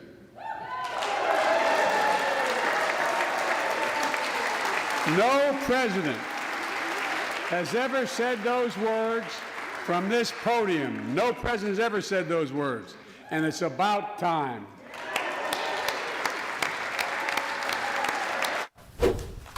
That's historical, and it was a bipartisan moment. Just moments before that, Vice President Kamala Harris and House Speaker Nancy Pelosi greeted each other with an elbow bump. And in his speech, the president laid out a bold vision for the country with his American Families Plan. It costs nearly $2 trillion. That's with a T. A lot of the plan could directly affect you and your family, especially if you have kids or grandkids. So let's break it down for you, okay? It expands the child tax credit, lowers the cost of childcare, provides universal preschool and 2 years of free community college. It also creates a national paid family and medical leave program. So that's just some of it. DBL Nation, you know we have to hear from you on this one. What did you think about the president's speech last night and his vision for America? Okay, there it is. Go to dblvote.com to weigh in. Tori, what did you make of the speech last night? Well, he certainly is going big. He is going huge. I mean, it is breathtaking the scope that he wants to cover. Climate change, infrastructure, education, family leave, $400 billion, Sam, just for senior care and living, which 85% of Americans actually want. So think big, think FDR big, think getting dignity back into a lot of workers. I thought it was a bold choice, and I think at some point you're going to see a lot of people not want to rank 39th in infrastructure and 42nd in math. We want to actually compete with the rest of the world, and this is what investing in your citizens look like. I loved it. And Jeff, before you jump in here, a lot of viewers have something to say. So Bill, right now on Twitter, says the president telling billionaires to pay your fair share should be popular to everyone except to some billionaires, because that's how he's going to pay that $3 trillion, by taxing the ultra wealthy. Greg on Twitter says the president spent less than 3 minutes talking about the crisis at our borders. A lot of you chimed in about that, disappointed. Jonathan on Twitter says communists and compromisers are destroying this nation and no one is discussing it. Yeah, well, look, Sam, to be perfectly honest, this isn't CNN or Fox News, right? So I take it with a grain of salt. If you're a Democrat, you probably like this speech, right? If you're a Republican, you have questions. And the same thing with Donald Trump speaks or whatever. Well, so let me ask you, you're an independent and you're also a father. Right. What did you make about not having, because you and I both discussed the cost of childcare Yes. and the cost of preschool. It can cost many Americans their entire salaries. It sounds like a great idea, right? Because I have kids that are currently in preschool. So it sounds like a great idea. How fast does this law pass? I don't know. How truthful and how bold are some of these statements? Probably pretty bold. Probably a lot of them won't come to fruition. But the money that we're spending, Sam, again, I don't know politics, and I don't even know how that works. We're spending trillions, not only in just giving away money to try to boost the economy, we have trillions in the plans for the future. I don't understand as a country how that's going to affect us. It's got to be negatively. Well, if you tax the ultra rich, it's not going to affect you. How do you come up with that much money with the ultra rich? And what are you taking all their money away? They deserve that money. Well, I think they're taking a lot of the ultra rich have the means and the resources to find loopholes in order to pay for their taxes. Don't right? forget we're pulling out of Afghanistan as well. All right, great point. Very Al, expensive. final vote. We're running out of time. I could have here. just said that. Why didn't you go to Al first? 52%. Well, I wanted to hear from you as a father, because you and I have had those discussions. 52% of you say that you approve. 48% of you say you disapprove. So the Republicans chose South Carolina Senator Tim Scott to deliver their response to the president and his plan for America. Here's just some of what he said. Our best future will not come from Washington schemes or socialist dreams. It will come from you, the American people. From colleges to corporations to our culture, people are making money and gaining power by pretending we haven't made any progress at all. Hear me clearly. America is not a racist country. Yeah, I mean, I look at that, and I was surprised at the response from the Republicans, because I felt that this Democratic plan fell right into their wheelhouse, Jeff and Tori, in that it's expensive, and that's their thing, is smaller government. We're not going to tax you. That's their whole thing, you know. And we're talking here about what we heard at Biden's with his address last night. Now, I want to talk briefly about what I've seen and what I felt. And what I've seen in the last weekend is I was picking up food at Cherry Creek last week, and it was a Friday night, and I saw this family come out, and it was the daughter with her boyfriend and the parents. And they had clearly been vaccinated, because the dad said something and the daughter put her arm around her dad and laughed, and they were laughing at whatever they were laughing at. And I was like, I haven't seen that in a year. And then I went to a funeral this weekend, and my mother was there, and she hugged me and she rubbed the back of my head, and I haven't felt that in a year. So we can talk with all the political theater that we want, but what I've seen and what I've felt feels good, and I hope we move forward. Amen, Al. Thank you for ending it on that note, because I think, you know, more than anything, all we want is for us to come together. And if we've learned anything from all the suffering in this past year, is human connectivity, family, unity, and I hope that we can reach across that aisle and we can work things out. I really do. And don't forget, I'm pulling out Afghanistan. Yeah, that's very expensive. Yeah, it is. Yeah, it's like getting rid of a second car. Yeah.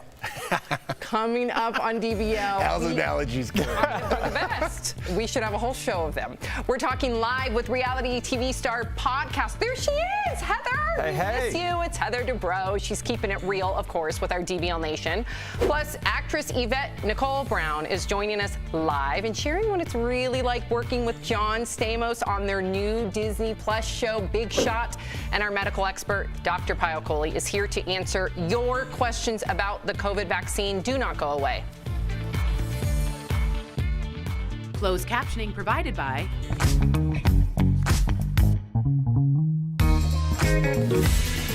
Gas stations nationwide are bracing for fuel shortages, but it's not because of lack of gasoline. Let's connect the dots. The problem? There aren't enough truck drivers to get that gasoline to gas stations. New data shows a quarter of all tank trucks are not in use right now because there simply aren't enough qualified drivers. The pandemic pushed many drivers into early retirement. Plus, not just anybody can be a tank truck driver. It requires special certification and weeks of training even after being hired. Many driving schools shut down during the pandemic, cutting down the pool of new drivers. Experts say vacation hotspots like Florida are most likely to see the shortages. And that is connecting the dots.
Welcome back to DBL. Millions of Americans have been vaccinated against COVID, but many are still hesitant.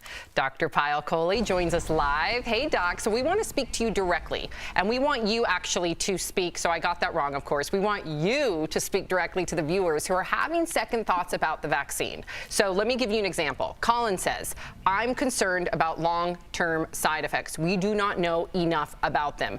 Dr. Kohli, what would you say to Colin? So, Colin, I would say that your concern is echoed by hundreds of Americans, and I'm so glad you asked this question. But let's look at history to tell us what we can learn about this vaccine. So we know that history tells us that in the history of vaccinations, when you give somebody a vaccination, you usually see adverse effects within a few months of the vaccination. It is highly unlikely for you to see something many, many years later. And that's why, even though we don't have long-term data on this, we can feel rest assured about this vaccine. And then the second thing I would say is that think about it. This is faulty reasoning. If we use this for everything in our lives, we would never have a new technology. We would never have AirPods. We would never have iPhones. We would never have any of those things because long-term data on their use in our lives has not been established. So we have to understand that applying scientific principles makes us comfortable using new technologies, even though we don't have long-term data. Makes sense. Amelia writes, I'm trying to have a baby and heard the vaccine could harm my fertility. Well, I would say, Amelia, first of all, I'm at the age where almost every single one of my friends is trying to get pregnant. So I've had this conversation a lot with my friends. But I want to reassure you that this is a myth on the internet. The vaccine does not hurt your fertility. There is no evidence to show that it does. In fact, the opposite. We just got evidence this week from the New England Journal of Medicine that the vaccine given to pregnant women protected them and had no obvious harm to their baby. So I would say if you're trying to get pregnant, one of the best things you can do for your baby is to get that vaccine. All right, Doc. Doug, and he sounds a little ornery here. He says, I honestly don't think it's anyone's business whether I get vaccinated or not. What would you say to Doug? So I would say, Doug, that for most of our health choices, you're absolutely right. Whether I decide to eat potato chips or not exercise or spend all day sitting on the couch, those are my personal health decisions. But it's very different when it comes to a highly contagious illness that you can spread to others. So, you know, what you decide to do with your life, Doug, affects me, it affects somebody else. And if you decide not to get vaccinated, you may not get that sick, but you may make somebody's grandmother, grandfather, or parent extremely ill and maybe even have them pass away. So keep in mind that for something like this, it really is all of us in it together because this is a contagious illness. Well said, Dr. Kohli. As always, we appreciate you. And coming up on DBL, reality TV star, there she is again. Podcast host, author Heather Dubrow is joining us live, looking good with the little top knot. She's giving DBL Nation a dose of her honesty coming up next. The Verify team is here to cut through some of the misinformation spreading online about the COVID-19 vaccine. So let's verify this question. Will taking drugs like Tylenol or aspirin to suppress a fever affect your immune response to the COVID-19 vaccine? In other words, is taking a pill for pain going to make you less protected? Here are our sources, the CDC and two infectious disease experts, Dr. Linda Nabha and Dr. William Schaffner. Both our experts say that the answer is no. Let's start with Dr. Schaffner, who told us via email, quote, dampening side effects will allow you to feel better, but will not diminish your immune response to these strong vaccines. Dr. Nabha agrees. We really don't want people to feel so uncomfortable that they really can't function through the day. We also checked with the CDC. On their website, they recommend talking to a doctor, but write the following. You can take these medications to relieve post-vaccination side effects if you have no other medical reasons that prevent you from taking these medications normally. So we can verify that there's just no evidence out there that taking a pill like Tylenol after your vaccine is going to impact your immune response after getting that shot.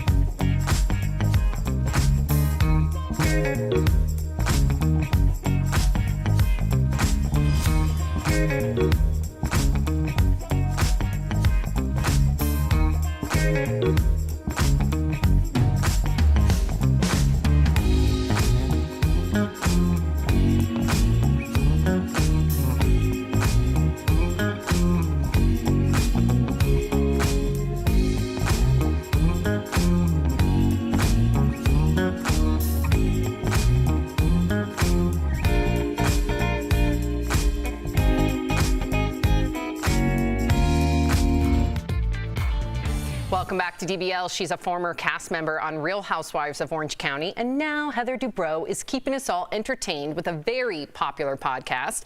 Heather is joining us live. Yes, hey, Heather. hey. Hey.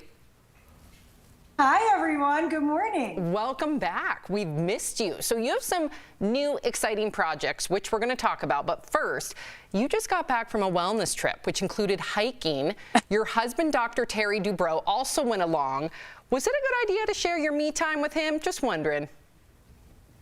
Okay, we have a very good relationship. We've been together, almost 25 years. And the secret to our long-term relationship is separate bathrooms. So I do make sure that even on vacation, that rule, holds true. Yes. But we did go on this crazy trip. And I have to say, it was fun. We reconnected. We dried out for, several days. You could see how far he is behind me, though. I pretty much kicked his butt.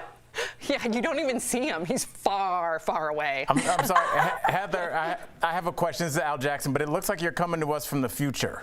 Like, I don't know if you're on the Starship. That is the coolest room ever. I need one of those in my place. Thank you. This is my office, which I've turned into, where I do my podcast over the last year with the pandemic, but I've actually now been building a whole new studio in the house. I have to say, one of the cool things about what's happened over the last year is how we've all had to pivot and really figure out how we're going to do our work from home. And I actually kind of love it. I think you speak for a lot of people, but let's get to your point. Now you're saying, we've all been home and there's a reason for that. So you got the Johnson & Johnson vaccine. What does your husband Terry say about the potential side effects? And just honestly, how did you feel after you got the shot? So, I was really excited to get it. I actually had COVID in February. I was lucky. I had a very mild case, but I knew I had immunity and I was waiting my turn. Thankfully, I'm very, very young, so I had to wait quite some time. But when I was eligible, I went in and that's what I was given. Of course, I got the vaccine and literally 3 hours later, they paused it. That was, a little upsetting for a moment. But the truth is, Terry said, look, you're talking about 6 cases and almost 8 million people. And I'm very comfortable with it. And that's a very rare side effect. And, I had it 2 weeks ago and I'm really confident with it. And I feel like whatever vaccine you can get it. Good for you. All right, Heather, you have a podcast that you mentioned, Heather Dubrow's World. The downloads are very impressive. But you recently had on one Miss Suzanne Summers, and she talked about her sex life. Now, Heather, I'm just going to shoot you straight here. Did you tell her to get real? What is going on? She does not have that much sex, does she? No one has that much sex. Yeah, how do you compete with that? Apparently she does. Now, look, I'm no prude. We have a very nice sex life. But, Suzanne was telling me she had sex 3 times that day already, and it was already noon. It was only noon. I was like, what are you taking? Is there edibles involved? Are there stimulants? Are there toys? What is going on here, people? Were you buying exhausting. That? Like, were you buying that? Like, yes, I totally bought it. I thought it was crazy. And but I love it, and I love how happy they are, and it gives me so much faith in our marriage and how well we're going to be doing years from now. I was just really excited about it. And that's the kind of crazy stuff that people will tell you on a podcast. So I love doing my show. We're over 115 million downloads at this point, about 6 years in, and it's been an amazing ride. You really do get the tea from everybody. It's quite interesting to listen to. I love it. Now, you've been teasing a new show that you're developing with Terry called The 7-Year Stitch, and are currently seeking couples that need a relationship makeover. So what is a relationship makeover, and what more can you tell us? So this is so exciting. People call Terry and I couple goals, relationship goals. And so what we realized was, you know what? We're going to open up our Rolodex and we're going to help people. We're going to take couples that are in that 7-year-ish period of time where they're, getting that itch. Is this the right thing? Is this the wrong thing? Are we growing together, apart? And really give them an internal, external makeover. And there's a very cool twist at the end. We are looking for couples right now. We are casting. We're going to be shooting this summer. Go to Trooper casting@gmail.com if you want to be a part of this. It's going to be amazing. It's for a big network, and we're very excited. Ooh, DBL Nation, you better email her right away. Do you email? Is that what she said? Or Yes, as opposed to snail mail? Yeah. as opposed to snail mail. Okay. Where should we send the stamp and letter? Write me a note. Write me a note, wax seal. Yes, I know. Al makes fun of me all the time. It's my job. For being old. Okay, so one of your many new projects includes flipping houses with your son Nicholas. When do you have the time? That was my first thought, and Sam. what is it like working with him? And can we expect a new show featuring the two of you?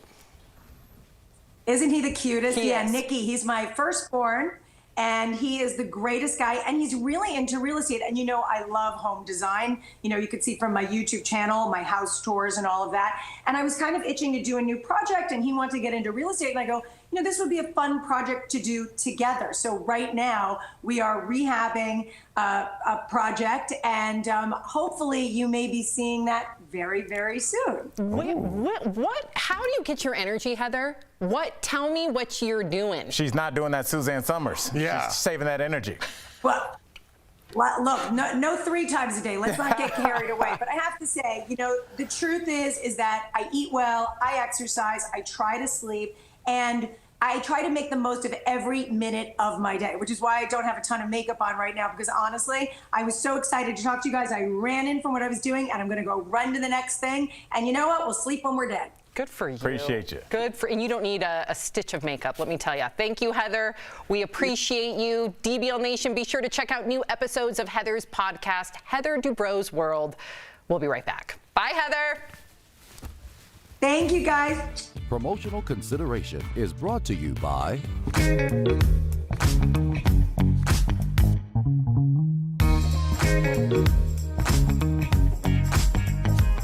Fact-checking President Joe Biden's address and Senator Tim Scott's response. Our fact-checkers combed through the president's address and used vetted sources to check out some of those claims, like this one. Senior deaths from COVID-19 are down 80% since January. This claim is true. We analyze CDC data of weekly COVID deaths, comparing the numbers from Biden's first full week in office with the most recent complete data sample on April 3rd. We found the death toll for people 65 and older is down almost 87%. While this was all going on, the economy created more than 1,300,000 new jobs in 100 days. More jobs in the first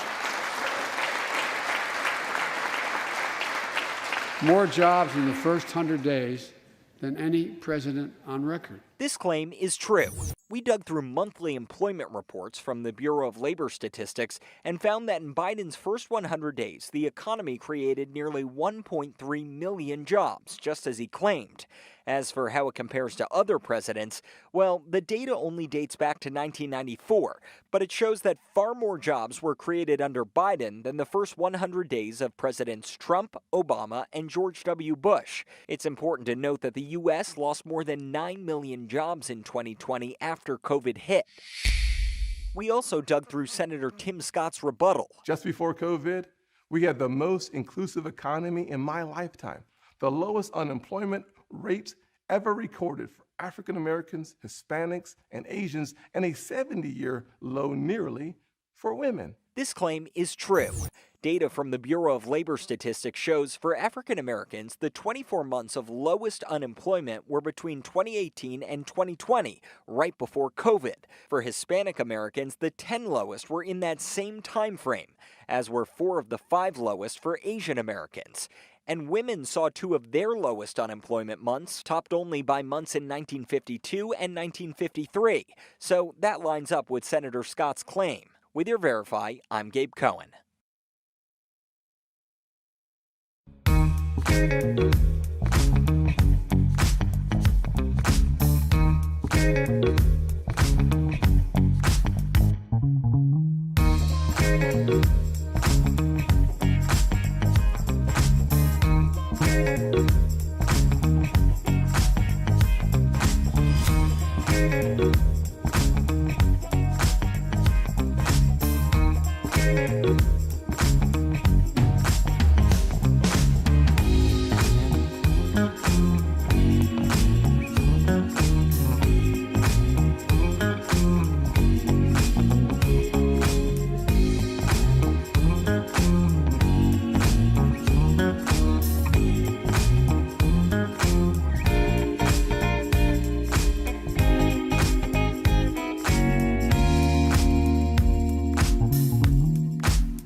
Welcome back to DBL. Before we go to break, we've got a viral video for you. It's that time of year when kids are finding out if they've been accepted into college. Check out one teen's reaction to finding out he got into UC Berkeley. Bendición para toda la familia. Dude, log in. What? No way!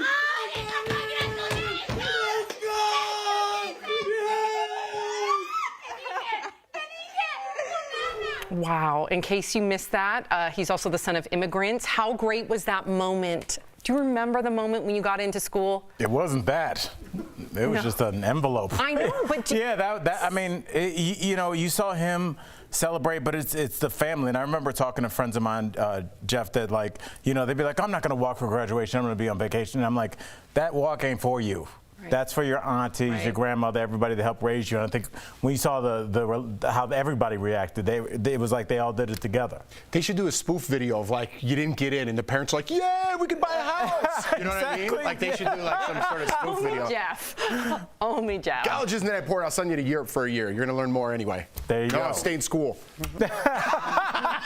If you're leaving us, you can watch the second half of the show on Facebook or YouTube. Chat with other viewers, leave your comments, and be a part of our DBL Nation.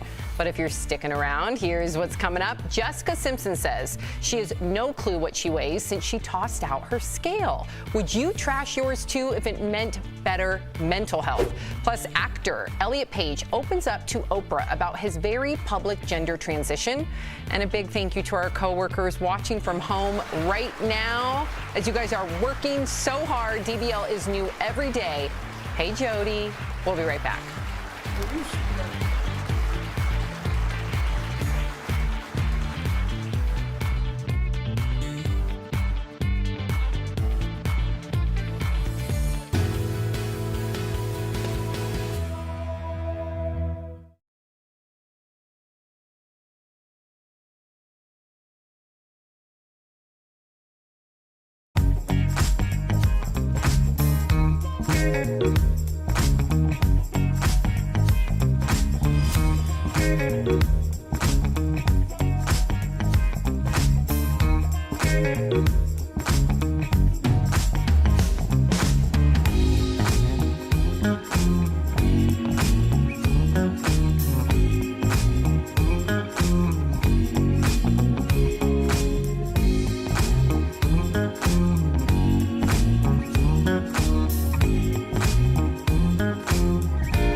This is Daily Blast Live. We're talking about what you're talking about.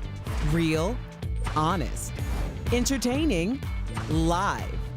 DBL starts right now. 3, 2. Yes, Chris. Welcome to DBL. I'm Sam here with Jeff and Al. Tori joining us from home. Let's get right to it because Jessica Simpson, you guys all have an opinion on it. She revealed that she doesn't weigh herself. Speaking to Hoda Kotb on the Today Show, she said previous struggles with her weight and body image made her really think about her weight and health in a whole new way. So much so that she ditched her scale. Watch. Well, you tossed that scale out. I mean, you threw it away. You said it was like a Ouija board in church. Bye-bye. It was like a Ouija board. Get out. I have no idea how much I weigh. Like, I just want to feel good and be able to zip my pants up. If I don't, I have another size. I have every size. I've really tried my hardest to not let that define me. Okay, so Tori, what did you make of this? Because a lot of people are actually writing in that since they ditched their scale, they actually lost more weight because they didn't stress so much about eating, and then they didn't stress eat. So it's almost this domino effect. Yeah, I think it's also like cyclical. Like when I would exercise, I would weigh myself every single day, and then I would go up with muscle mass, and it would just totally defeat me. So it depends on the person. The numbers didn't do it for me. My Paige denim jeans did it. If I couldn't fit into my Paige denim jeans comfortably, it was time to stop with the cheese. You know what I'm saying? Like, Tori, pump the brakes. So at some point, I think whatever works for you. The scale really put me down. It really made me feel like a failure. And Jessica Simpson, I just think she really got very heavy for her pregnancy, so she really does understand what it's like to just not need to see those numbers and to just feel good in her body. Yeah, my wife weighs herself 3 times a day. She's on a diet and she really relies on the scale, but she loves Jessica Simpson. So if I show her this, she might relax, because I tell her all the time, like Lou Ferrigno Tori said, it puts on muscle mass, right? So if you're really working out, you're going to gain a little weight. That's not in a negative way. You're dropping body fat. So if you have a goal in mind, I understand weighing yourself, but like my wife, obsessively 3 times a day, that's no good. I also think, too, that, a lot of us get stuck on a number. And I remember when I used to train as a swimmer, we also did weight training. And I remember I gained weight, even though I was at the most fit of my life. And I was confused by that. And it's because, muscle weighs, I think, 3 times as much as fat. Something so like that, just because, two of us said the same thing, and now you're repeating it.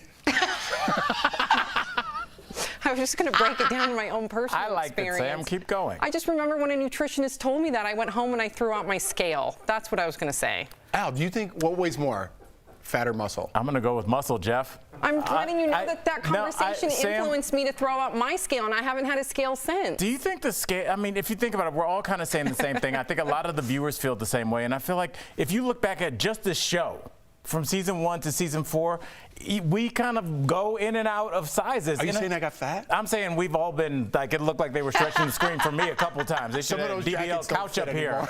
Yeah. And so, I think that we are a perfect example of kind of regular adults. You go up and down. Go up and down. Thanksgiving time, you pack it on a little bit more. I think, it's natural. So I think the scale is just kind of there to haunt you. And don't forget, muscle weighs more than I wasn't fat. listening to you and Tori, that's why. Get him, Sam. Just kidding. That's clear. Okay. All right. So Elliot Page is opening up to Oprah about his decision to come out as transgender. In his first TV interview since coming out in December, Elliot tells Oprah why he felt compelled to share his truth with the world. Have a look.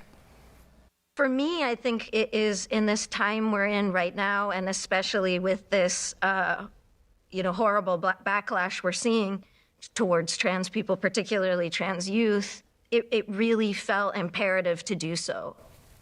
So Elliot also spoke to Oprah about how he feels being his authentic self. Watch. On some level, it feels just like the most miraculous, amazing thing. And it also was just sort of the experience of, oh, there I am. Like, oh, there I am. And a part of me was like, oh my God, why was that so hard? And Elliot's full interview with Oprah airs tomorrow on Apple TV+. What did you think about this, Alan? What did you make of her? Because she's not one to do interviews, right? She kind of shies away from the spotlight. So what did you think about her what did you make about him wanting to tell his story? And Sam, I appreciate, even though you kind of aired a little bit right there, I think that's where the entire country is in terms of as we understand trans issues. And for me, I'm a little bit ahead of the game because I have a family member. And for 2 summers, I would go home worried that I would say something, and you get used to it. You get comfortable, and then you'll stop thinking about it, and you'll realize somebody's just living their truth, and everybody's okay. And so I just want to, I'm actually really glad you did that, Sam. It was a very human moment. Well, this is inspirational in so many ways, and I want to get back to what you said, right? When someone finds something they love to do, when someone finds love in another person, especially in themselves, it's inspirational. I find inspiration in that. But going back to what you said, you know, it's really hard for people to come out in any way, whether it be transgender, gay, any LGBTQ, right? For people on the internet to mock people for you're not using this or that, if you're not being disrespectful in any way, Sam, you have nothing to be ashamed of. I do it all the time. I might have done it with Caitlyn Jenner the other day. Right. But if you start speaking another language and someone kicks you while you're trying to learn through this process, because we're all learning, you're going to stop speaking that language. The more we stop talking about things like this, the more difficult it is to talk about. I appreciate both of you saying that, because right when that came out, my heart sunk, because you know how much I care about representation, LGBTQ rights, getting things right. And I'm just so proud of Elliot for coming forward, because I know there's so much youth out there that looks up to Elliot, and really what we don't know, we fear. We talked to a gentleman earlier today, and we'll get to that. Trust me, it's the most incredible interview. That'll come later down the road. But he said, what you don't know, you fear. And then if you fear something, of course, you're ignorant, but then that can lead to not only hate speech, but also violent action. So the more that Oprah and Elliot and everybody educates themselves, myself included, the more that we can be accepting and learn. So, agreed. Yeah, great conversation. Tori wanted to chime in, but we have to go. I hate this. Tori, we need to get you back here. Coming up on DBL, we are talking live with actress and comedian Yvette Nicole Brown. She's starring in a new Disney Plus show, Big Shot, with John Stamos, and telling us all about it. There she is. Woohoo! We'll be right back. Closed captioning provided by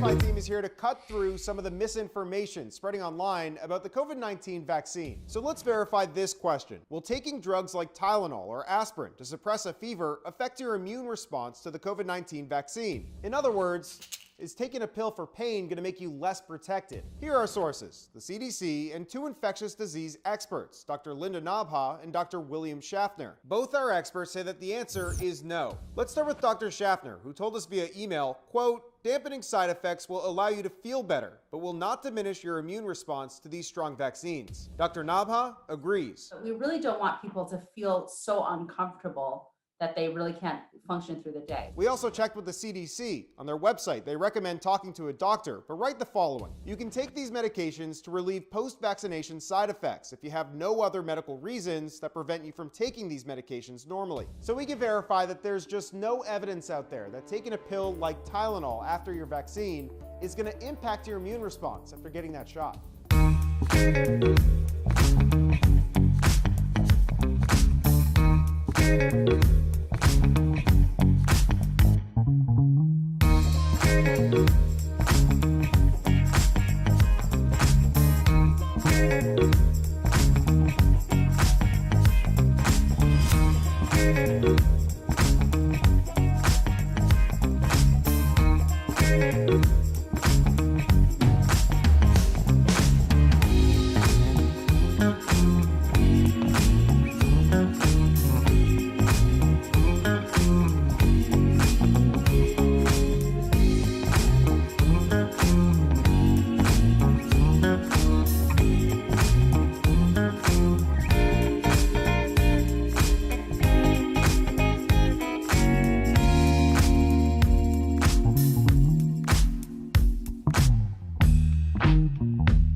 Coaches here, they're expected to be role models.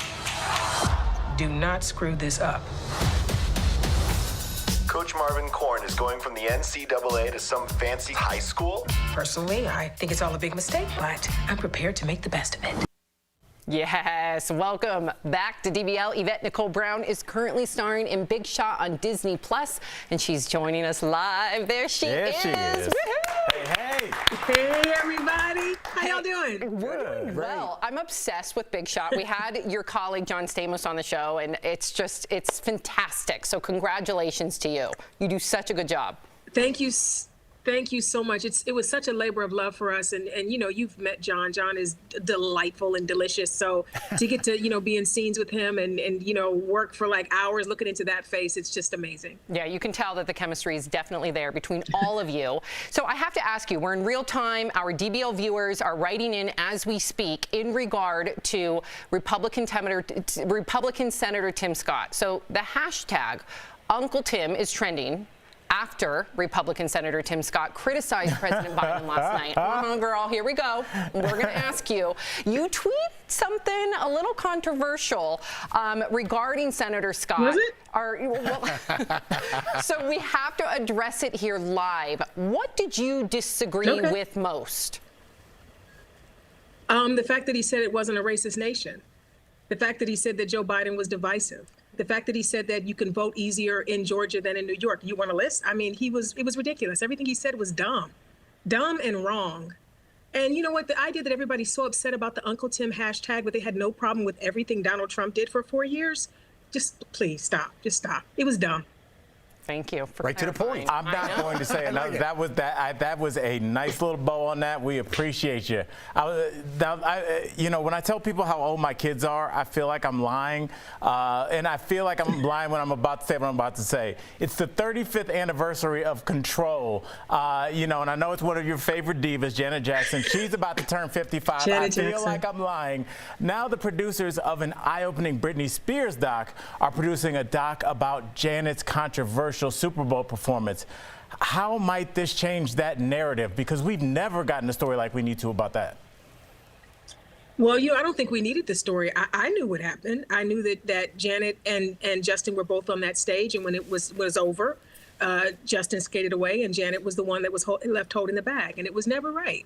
So she had a lot of plans and a lot of things that were about to happen for her. She was about to do Lena Horne biopic at that time, and everything just stopped for her, and yet his career took off. And it kind of is the same thing that happened when he was with Britney and they broke up. He kind of skates away and enjoys his life and leaves, you know, people in the wake. So, you know, I'm Team Janet, I'm Team Britney, so.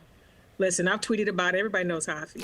Listen, if you think you're talking to a black man that hasn't tweeted a couple times about Britney Spears toxic, you're on the wrong talk show. I love Britney, and I love Janet, so we appreciate you. I love Janet. Mm-hmm. Yvette, let's get back to Big Shot, okay? You guys, it took you 3 years to film 10 episodes because of the pandemic. That's crazy. What was it like getting back on set and looking into those dreamy brown eyes of John Stamos?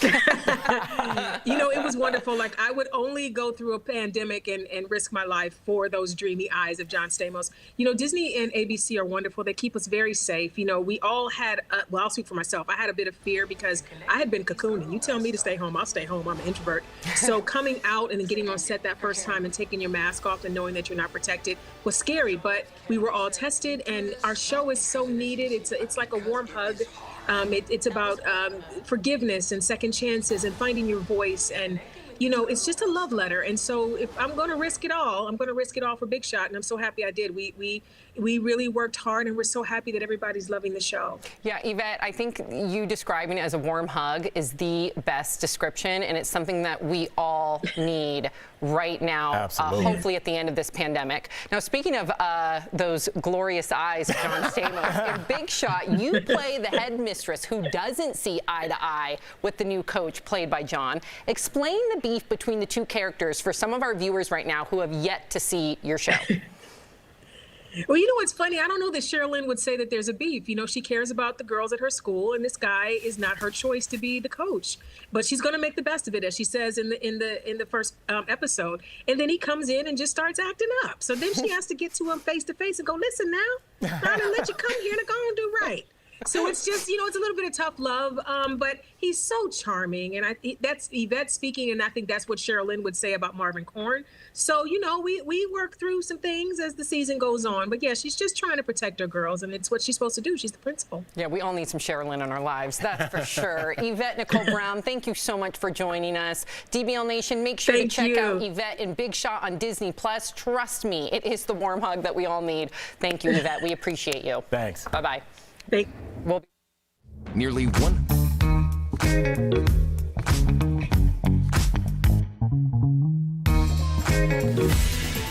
Gas stations nationwide are bracing for fuel shortages, but it's not because of lack of gasoline.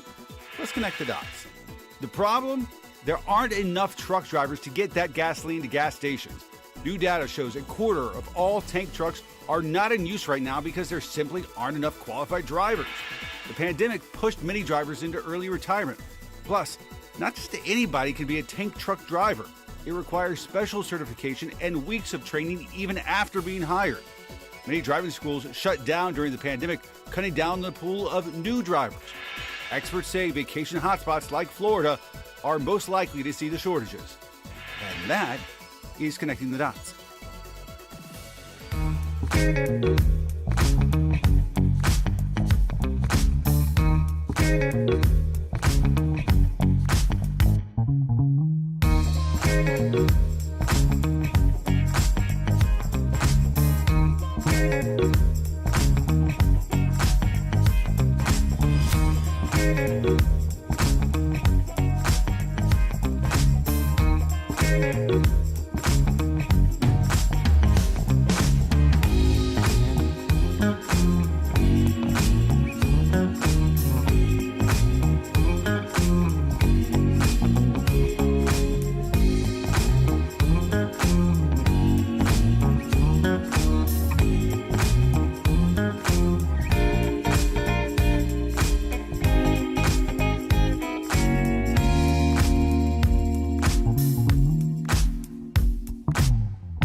The most diverse team of voices in daytime. We've really decided that representation matters, so I am here for it all. Let's reach across the aisle. Let's think about our children, and let's stop politicizing everything. I think it's comical, to be honest with you, because people are losing their minds. Sam, you missed the whole point. I'm done.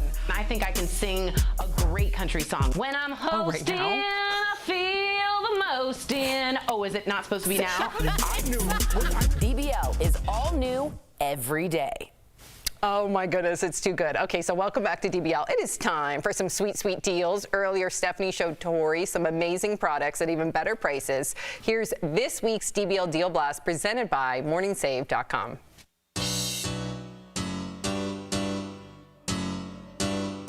What do you have for us today, Stephanie? Hey Tori, I'm here with some great products and deals just for you guys. So first up, I've got the perfect item to add a little bit of colour in the bedroom. It's the Bib Home Reversible two-tone all-season down alternative comforter.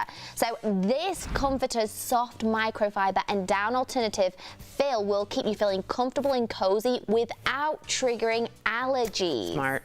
The reversible design is perfect for changing colours with the season, and the mid-weight fill keeps you cooler in the summer and warmer in the winter. It comes in king or queen, it's machine washable, and it's got 4 colour combinations. So normally it's as much as $99. Ooh, that's We've got it for only $29. Saving up to 71%. Flipping it and reversing it is not only a great Missy Elliott song, but also a great way to deal with your comforter. Yep. And also, second, I love the fact that it's machine washable. If you have pets, this is for you. Oh, yes. And also, we're coming into allergy season right now with pollen and like pets losing their fur and hair, you know, because it's coming to spring. Smart. So this is a really easy way to keep your allergies at bay. Great price. Oh, yes. Woo. Okay, next up, we've got something that will take your look up a notch. It's the Diamond Muse 1/10 of a carat diamond two-tone diamond heart link bolo bracelet. This sensational diamond bolo bracelet is crafted in two-tone sterling silver and rose gold, and the gorgeous design showcases heart-shaped links shimmering with pairs of diamonds. Ooh. Now it's got this adjustable strap like this, so you can make it fit any single wrist size. Very smart, up to 7.5 inches. So normally it's as much as $105. I mean, it's diamonds. I mean, it's diamonds, yeah. It's diamonds. We've got it for only $39. saving up to 63%. I just adore these. I think they're beautiful. 2 words, Mother's Day. Oh yes, it's the perfect time. A great price, guys. Diamonds, you'd be the favorite kid for every year. Yeah, that's what you need Totally. to win your mummy over. Okay, next up, I've got something that's a must-have in anyone's skin routine. It's the Avani Supreme Magnetic Mud Mask. Whoa. So this mask will help you pull out impurities to reveal glowing and radiant skin. Ooh. It's been formulated by blending mineral-rich Dead Sea mud with natural plant extracts, essential oils, vitamins, and iron. And it comes with an enclosed spatula so you can apply a thin layer all over your face and neck. And the best part is that it works with all skin types. Normally, this is as much as $100. Yeah, I was thinking that. It makes sense. There's a lot of good things in there. We've got it for only $15. Saving up to 85%. I love good savings on skincare because it's so pricey, you guys, and it's so worth it. That's such a good price for something you really would use all the time. Okay, lastly, Tori, if you are like me, which I know you are, and you've got a green thumb, you've got a garden, and do you know what goes well with it this time of year? I'll tell you, it's the Midwest Gloves and Gear Growing Rack Greenhouse. Wow. So you can garden this season all year round with this sturdy garden greenhouse. So normally it's as much as $68, which I think is reasonable for what you're getting. I do too. I was going to say that's something I might still spend. Yeah, and now we've got it for $34, saving 50%. This is my savings dance. Savings dance. I love this. And if you ever need herbs or if you're in an apartment and you want to have a nice sense of outside brought inside, this is great. All weather. I love that. This is like the hit on Pinterest. Really good price. This is really good. Yeah. Head on over to morningsave.com to snag these amazing deals at the lowest prices. You can even visit morningsave.com right on your smartphone while you're lounging. Thank you so much, Steph. We'll be right back. Promotional consideration is brought to you by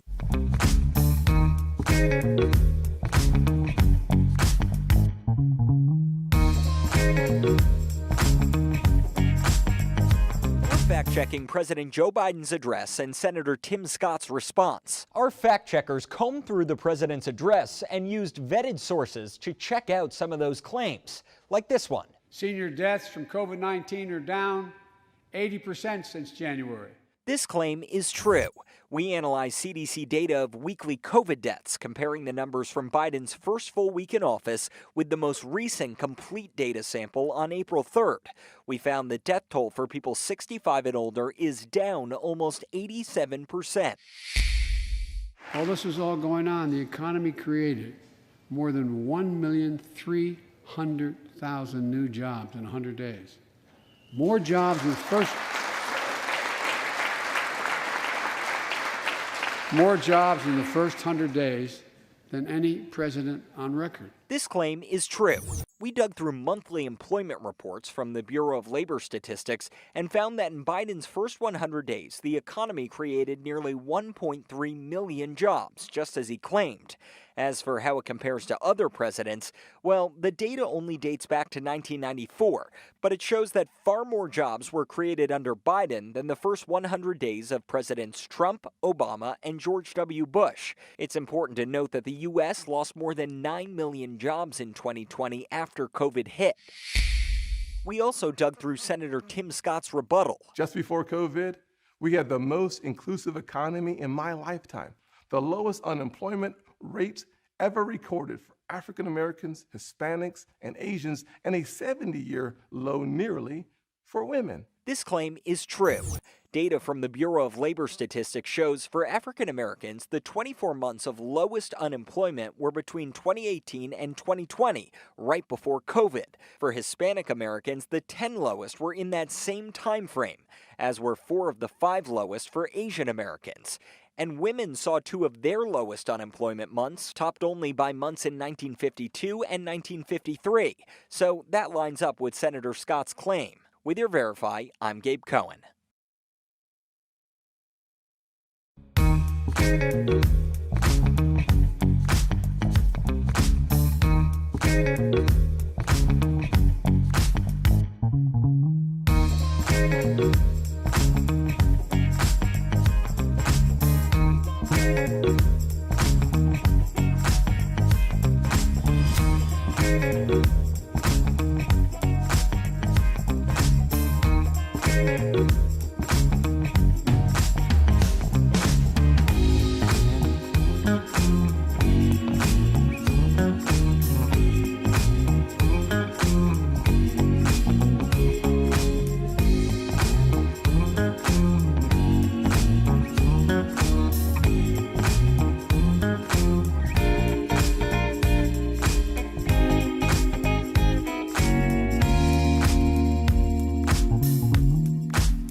On DBL, we're talking live with Chaz Bono. From life with famous mom Cher to blazing a new trail he's sharing with DBL Nation.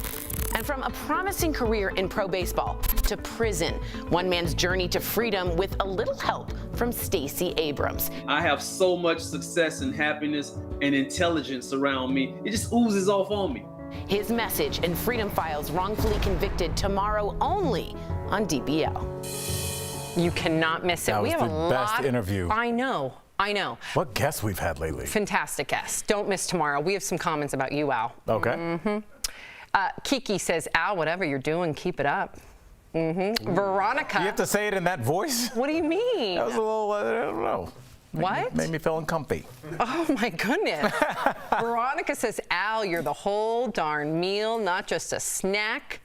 And Thank you, Veronica. Yep. And then Shane says, I loved you in season 1, and I love you even more now. No, Shane, I appreciate it. Why are we zooming it? Wow, yeah. Oh, there's Al in season 1. Them changes. Oh, see, Al, they loved you in season 1, and they love you even more now. Yeah, I just look so strange. I'm sorry. I haven't seen a picture of myself. You haven't seen a picture of yourself? Not from season 1. We look totally different. Can we see the set in season 1? Or let's see the picture of Al, and let's look behind it. Let's see the picture of Al. Okay, so you see the pole. We used to have poles. Remember? Oh, yeah, those pillars. Like we were in ancient Greece. And those chairs, yeah. Wow. What exactly were you posing for, though? Yeah. I don't know. I looked like I was about to intro my new cooking show on that. That was a weird picture. And you never wore a tie in season 1, ever. You used to wear a snake sweatshirt. Remember that weird snake sweatshirt he wore? What? Wasted a whole minute just looking at Al like a little snack. DBL's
Here's what we're talking about today on Daily Blast Live. President Biden gives his first big speech to Congress. America's ready for a takeoff, in my view. How the plan he laid out could affect you. Elliot Page opens up to Oprah about coming out as transgender. It absolutely felt just crucial and important for me to share that. Jessica Simpson talks about ditching the scale. You said it was like a Ouija board in church. Bye-bye. It was like a Ouija board. Plus, actress Yvette Nicole Brown and former Real Housewife Heather Dubrow are here live today. Real, honest, entertaining, live. DBL starts right now. 3, 2, Welcome to DBL. It is Thursday, April 29th. I'm Sam here with Jeff and Al. Tori, hey, joins us from home. There she is. Okay, we've got to talk about President Biden and his first address to Congress last night. First off, there was this historic moment with two powerful women right behind the president. Take a look. Madam Speaker, Madam Vice President.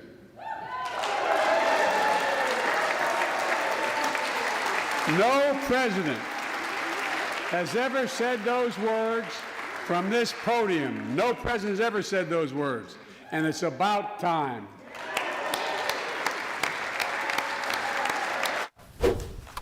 That's historical, and it was a bipartisan moment. Just moments before that, Vice President Kamala Harris and House Speaker Nancy Pelosi greeted each other with an elbow bump. And in his speech, the president laid out a bold vision for the country with his American Families Plan. It costs nearly $2 trillion. That's with a T. A lot of the plan could directly affect you and your family, especially if you have kids or grandkids. So let's break it down for you, okay? It expands the child tax credit, lowers the cost of childcare, provides universal preschool and 2 years of free community college. It also creates a national paid family and medical leave program. So that's just some of it. DBL Nation, you know we have to hear from you on this one. What did you think about the president's speech last night and his vision for America? Okay, there it is. Go to dblvote.com to weigh in. Tori, what did you make of the speech last night? Well, he certainly is going big. He is going huge. I mean, it is breathtaking the scope that he wants to cover. Climate change, infrastructure, education, family leave, $400 billion, Sam, just for senior care and living, which 85% of Americans actually want. So think big, think FDR big, think getting dignity back into a lot of workers. I thought it was a bold choice, and I think at some point you're going to see a lot of people not want to rank 39th in infrastructure and 42nd in math. We want to actually compete with the rest of the world, and this is what investing in your citizens look like. I loved it. And Jeff, before you jump in here, a lot of viewers have something to say. So Bill, right now on Twitter, says the president telling billionaires to pay your fair share should be popular to everyone except to some billionaires, because that's how he's going to pay that $3 trillion, by taxing the ultra wealthy. Greg on Twitter says the president spent less than 3 minutes talking about the crisis at our borders. A lot of you chimed in about that, disappointed. Jonathan on Twitter says communists and compromisers are destroying this nation and no one is discussing it. Yeah, well, look, Sam, to be perfectly honest, this isn't CNN or Fox News, right? So I take it with a grain of salt. If you're a Democrat, you probably like this speech, right? If you're a Republican, you have questions. And the same thing with Donald Trump speaks or whatever. Well, so let me ask you, you're an independent and you're also a father. Right. What did you make about not having, because you and I both discussed the cost of childcare and the cost of preschool. It can cost many Americans their entire salaries. It sounds like a great idea, right? Because I have kids that are currently in preschool. So it sounds like a great idea. How fast does this law pass? I don't know. How truthful and how bold are some of these statements? Probably pretty bold. Probably a lot of them won't come to fruition. But the money that we're spending, Sam, again, I don't know politics, and I don't even know how that works. We're spending trillions, not only in just giving away money to try to boost the economy. We have trillions in the plans for the future. I don't understand as a country how that's going to affect us. It's got to be negatively. Well, if you tax the ultra-rich, it's not going to affect you. How do you even come up with that much money with the ultra-rich? And what are you taking all their money away? They deserve that money. Well, I think they're taking a lot of the ultra-rich have the means and the resources to find loopholes in order to pay for their taxes, Don't forget we're pulling out of Afghanistan as well. All right, great point. Very Al, expensive. final vote. We're running out of time. I could have just said that. Why didn't you go to Al first? 52%. Well, I wanted to hear from you as a father, because you and I have had those discussions. 52% of you say that you approve. 48% of you say you disapprove. So the Republicans chose South Carolina Senator Tim Scott to deliver their response to the president and his plan for America. Here's just some of what he said. Our best future will not come from Washington schemes or socialist dreams. It will come from you, the American people. From colleges to corporations to our culture, people are making money and gaining power by pretending we haven't made any progress at all. Hear me clearly. America is not a racist country. Yeah, I mean, I look at that, and I was surprised at the response from the Republicans because I felt that this Democratic plan fell right into their wheelhouse, Jeff and Tori, in that it's expensive, and that's their thing, is smaller government. We're not going to tax you. That's their whole thing, And we're talking here about what we heard at Biden's with his address last night. Now, I want to talk briefly about what I've seen and what I felt. And what I've seen in the last weekend is I was picking up food at Cherry Creek last week, and it was a Friday night, and I saw this family come out, and it was the daughter with her boyfriend and the parents, and they had clearly been vaccinated because the dad said something, and the daughter put her arm around her dad and laughed, and they were laughing at whatever they were laughing at. And I was like, I haven't seen that in a year. And then I went to a funeral this weekend, and my mother was there, and she hugged me and she rubbed the back of my head, and I haven't felt that in a year. So we can talk with all the political theater that we want, but what I've seen and what I've felt feels good, and I hope we move forward. Amen, Al. Thank you for ending it on that note, because I think, more than anything, all we want is for us to come together. And if we've learned anything from all the suffering in this past year, is human connectivity, family, unity, and I hope that we can reach across that aisle and we can work things out. I really do. And don't forget, I'm pulling out Afghanistan. That's very expensive. Yeah, it is. Yeah, it's like getting rid of a second car. Yeah. Coming up on DBL. Al's analogies good. They're the best. We should have a whole show of them. We're talking live with reality TV star podcast. There she is, Heather. Hey. Miss you. It's Heather Dubrow. She's keeping it real, of course, with our DBL Nation. Plus, actress Yvette Nicole Brown is joining us live and sharing what it's really like working with John Stamos on their new Disney Plus show, Big Shot. And our medical expert, Dr. Payal Kohli, is here to answer your questions about the COVID vaccine. Do not go away. Closed captioning provided by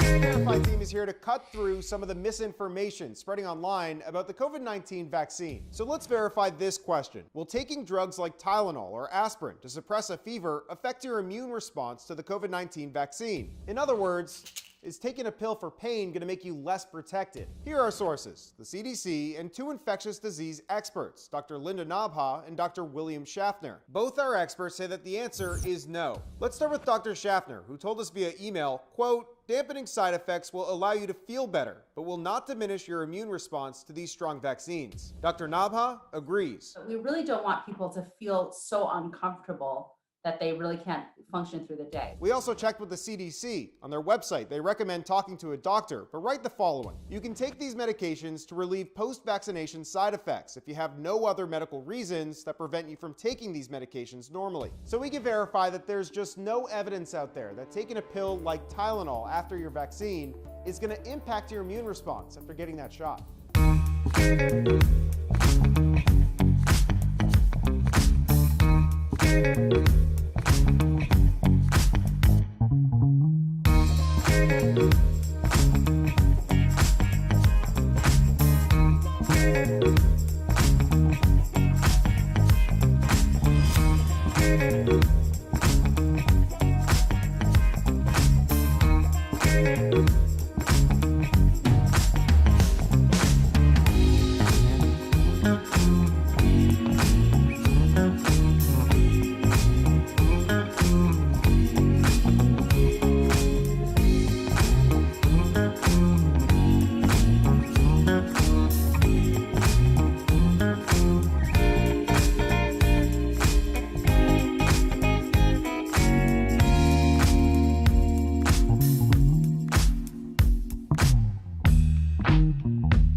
Welcome back to DBL. Millions of Americans have been vaccinated against COVID, but many are still hesitant.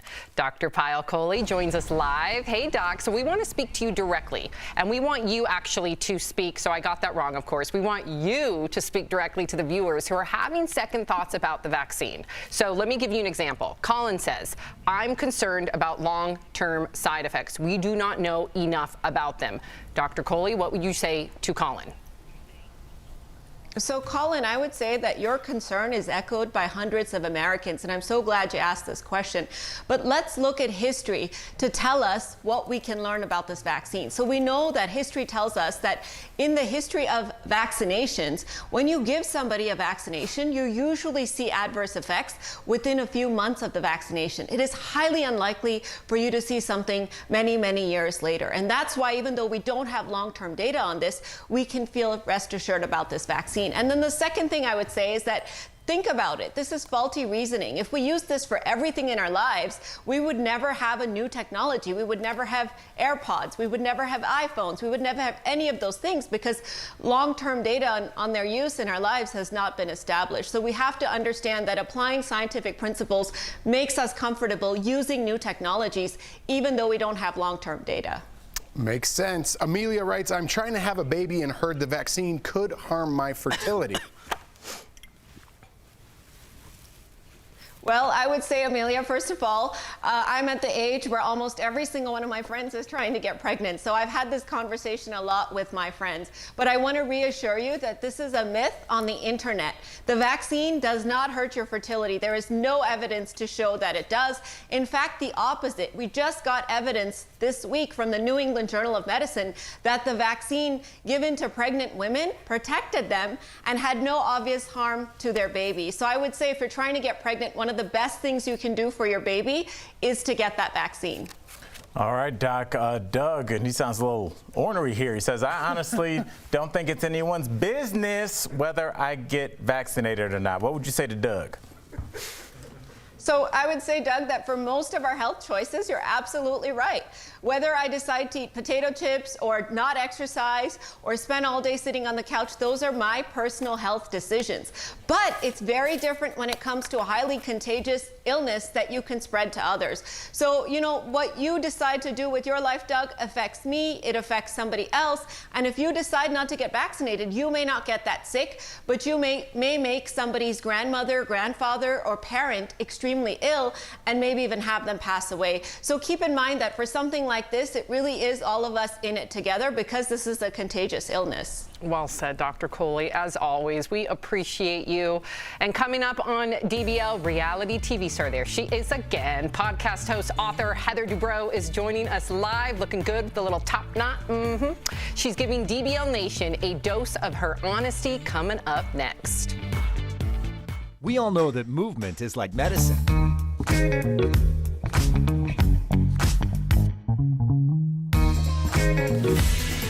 Gas stations nationwide are bracing for fuel shortages, but it's not because of lack of gasoline. Let's connect the dots. The problem? There aren't enough truck drivers to get that gasoline to gas stations. New data shows a quarter of all tank trucks are not in use right now because there simply aren't enough qualified drivers. The pandemic pushed many drivers into early retirement. Plus, not just anybody can be a tank truck driver. It requires special certification and weeks of training even after being hired. Many driving schools shut down during the pandemic, cutting down the pool of new drivers. Experts say vacation hotspots like Florida are most likely to see the shortages. And that is connecting the dots.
Welcome back to DBL. She's a former cast member on Real Housewives of Orange County, and now Heather Dubrow is keeping us all entertained with a very popular podcast. Heather is joining us live. Yes, hey, Heather. hey. Hey. Hi, everyone. Good morning. Welcome back. We've missed you. So you have some new exciting projects, which we're going to talk about. But first, you just got back from a wellness trip, which included hiking. Your husband, Dr. Terry Dubrow, also went along. Was it a good idea to share your me time with him? Just wondering. Okay, we have a very good relationship. We've been together, almost 25 years. And the secret to our long-term relationship is separate bathrooms. So I do make sure that even on vacation, that rule, holds true. Yes. But we did go on this crazy trip. And I have to say, it was fun. We reconnected. We dried out for, several days. You could see how far he is behind me, though. I pretty much kicked his butt. Yeah, you don't even see him. He's far, far away. I'm sorry, Heather, I have a question. This is Al Jackson, but it looks like you're coming to us from the future. Like, I don't know if you're on the Starship Enterprise. That is the coolest room ever. I need one of those in my place. Thank you. This is my office, which I've turned into, where I do my podcast over the last year with the pandemic, but I've actually now been building a whole new studio in the house. I have to say, one of the cool things about what's happened over the last year is how we've all had to pivot and really figure out how we're going to do our work from home. And I actually kind of love it. I think you speak for a lot of people, but let's get to your point. Now you're saying, we've all been home and there's a reason for that. So you got the Johnson & Johnson vaccine. What does your husband Terry say about the potential side effects? And just honestly, how did you feel after you got the shot?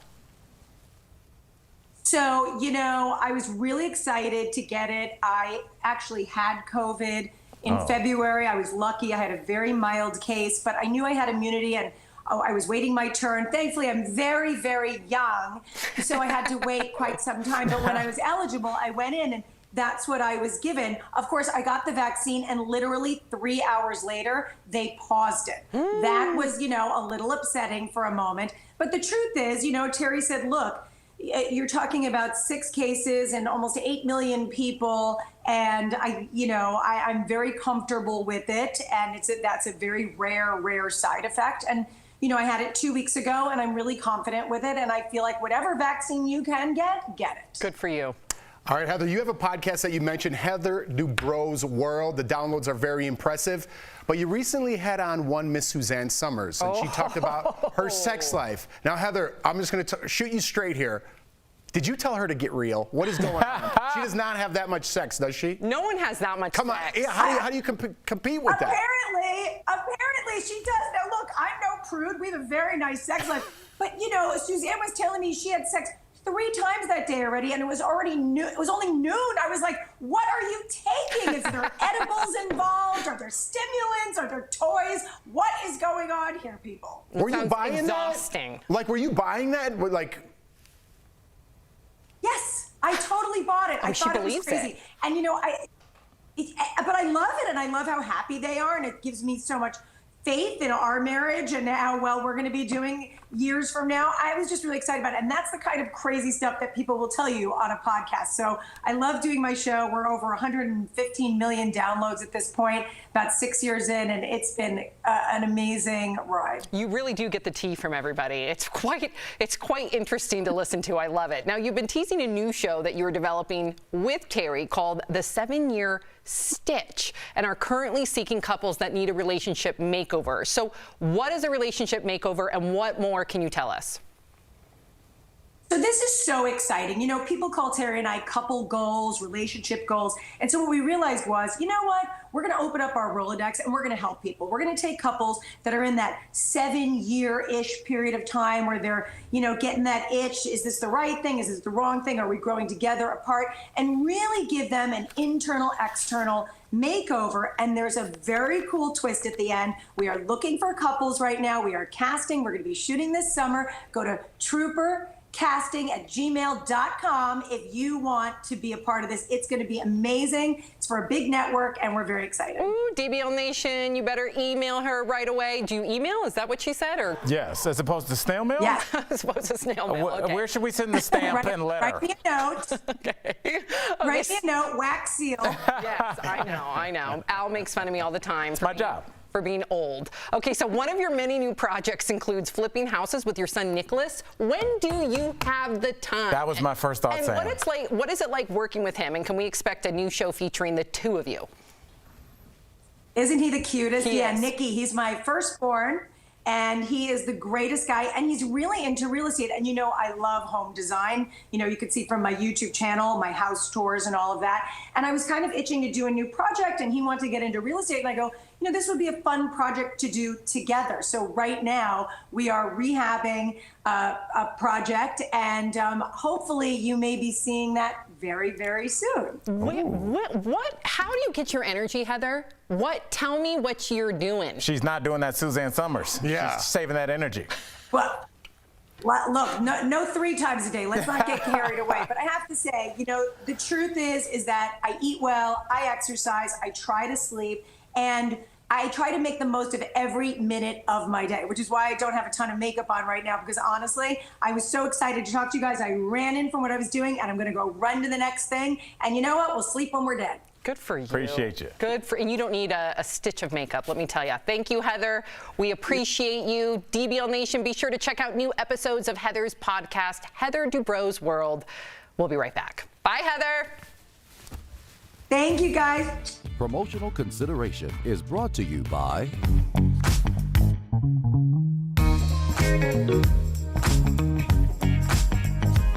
fact-checking President Joe Biden's address and Senator Tim Scott's response. Our fact-checkers combed through the president's address and used vetted sources to check out some of those claims, like this one. Senior deaths from COVID-19 are down 80% since January.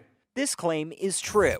We analyzed CDC data of weekly COVID deaths, comparing the numbers from Biden's first full week in office with the most recent complete data sample on April 3rd. We found the death toll for people 65 and older is down almost 87%. While this was all going on, the economy created more than 1,300,000 new jobs in 100 days. More jobs in the first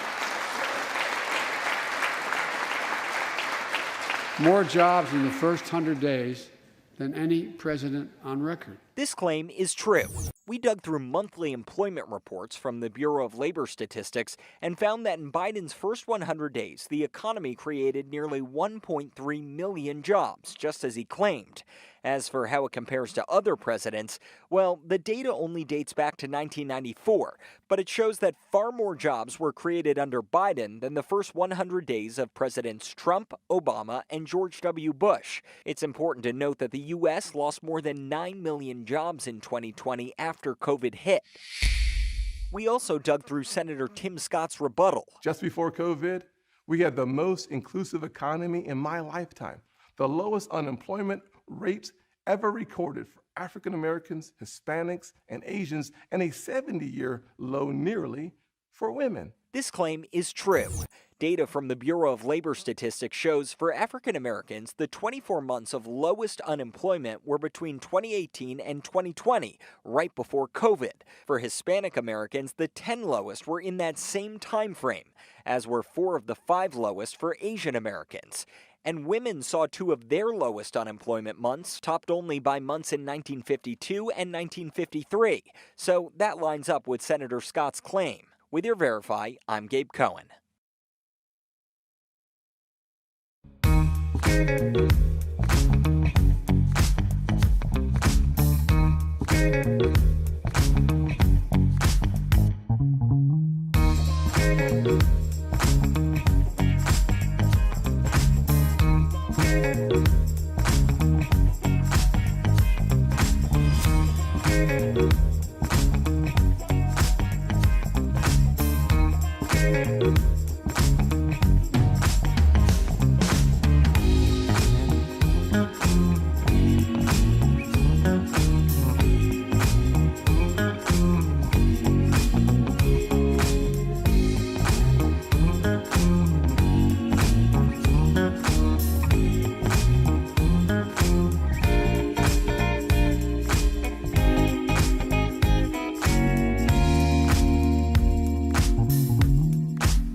Welcome back to DBL. Before we go to break, we've got a viral video for you. It's that time of year when kids are finding out if they've been accepted into college. Check out one teen's reaction to finding out he got into UC Berkeley.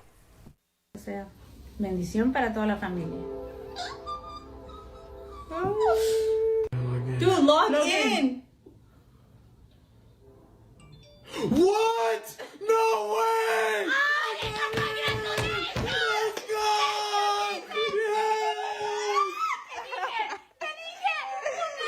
Wow. In case you missed that, he's also the son of immigrants. How great was that moment? Do you remember the moment when you got into school? It wasn't that. It was just an envelope. I know, but yeah, I mean, you know, you saw him celebrate, but it's the family. And I remember talking to friends of mine, Jeff, that like, you know, they'd be like, I'm not going to walk for graduation. I'm going to be on vacation. And I'm like, that walk ain't for you. Right. That's for your aunties, your grandmother, everybody that helped raise you. And I think when you saw how everybody reacted, it was like they all did it together. They should do a spoof video of like you didn't get in, and the parents are like, "Yeah, we could buy a house." You know what I mean? Like they should do like some sort of spoof video. Jeff. Only Jeff. College isn't that important. I'll send you to Europe for a year. You're gonna learn more anyway. There you go. Stay in school. If you're leaving us, you can watch the second half of the show on Facebook or YouTube. Chat with other viewers, leave your comments, and be a part of our DBL Nation. But if you're sticking around, here's what's coming up. Jessica Simpson says she has no clue what she weighs since she tossed out her scale. Would you trash yours too if it meant better mental health? Plus, actor Elliot opens up to Oprah about his very public gender transition. And a big thank you to our coworkers watching from home right now. As you guys are working so hard, DBL is new every day. Hey, Jody. We'll be right back.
This is Daily Blast Live. We're talking about what you're talking about.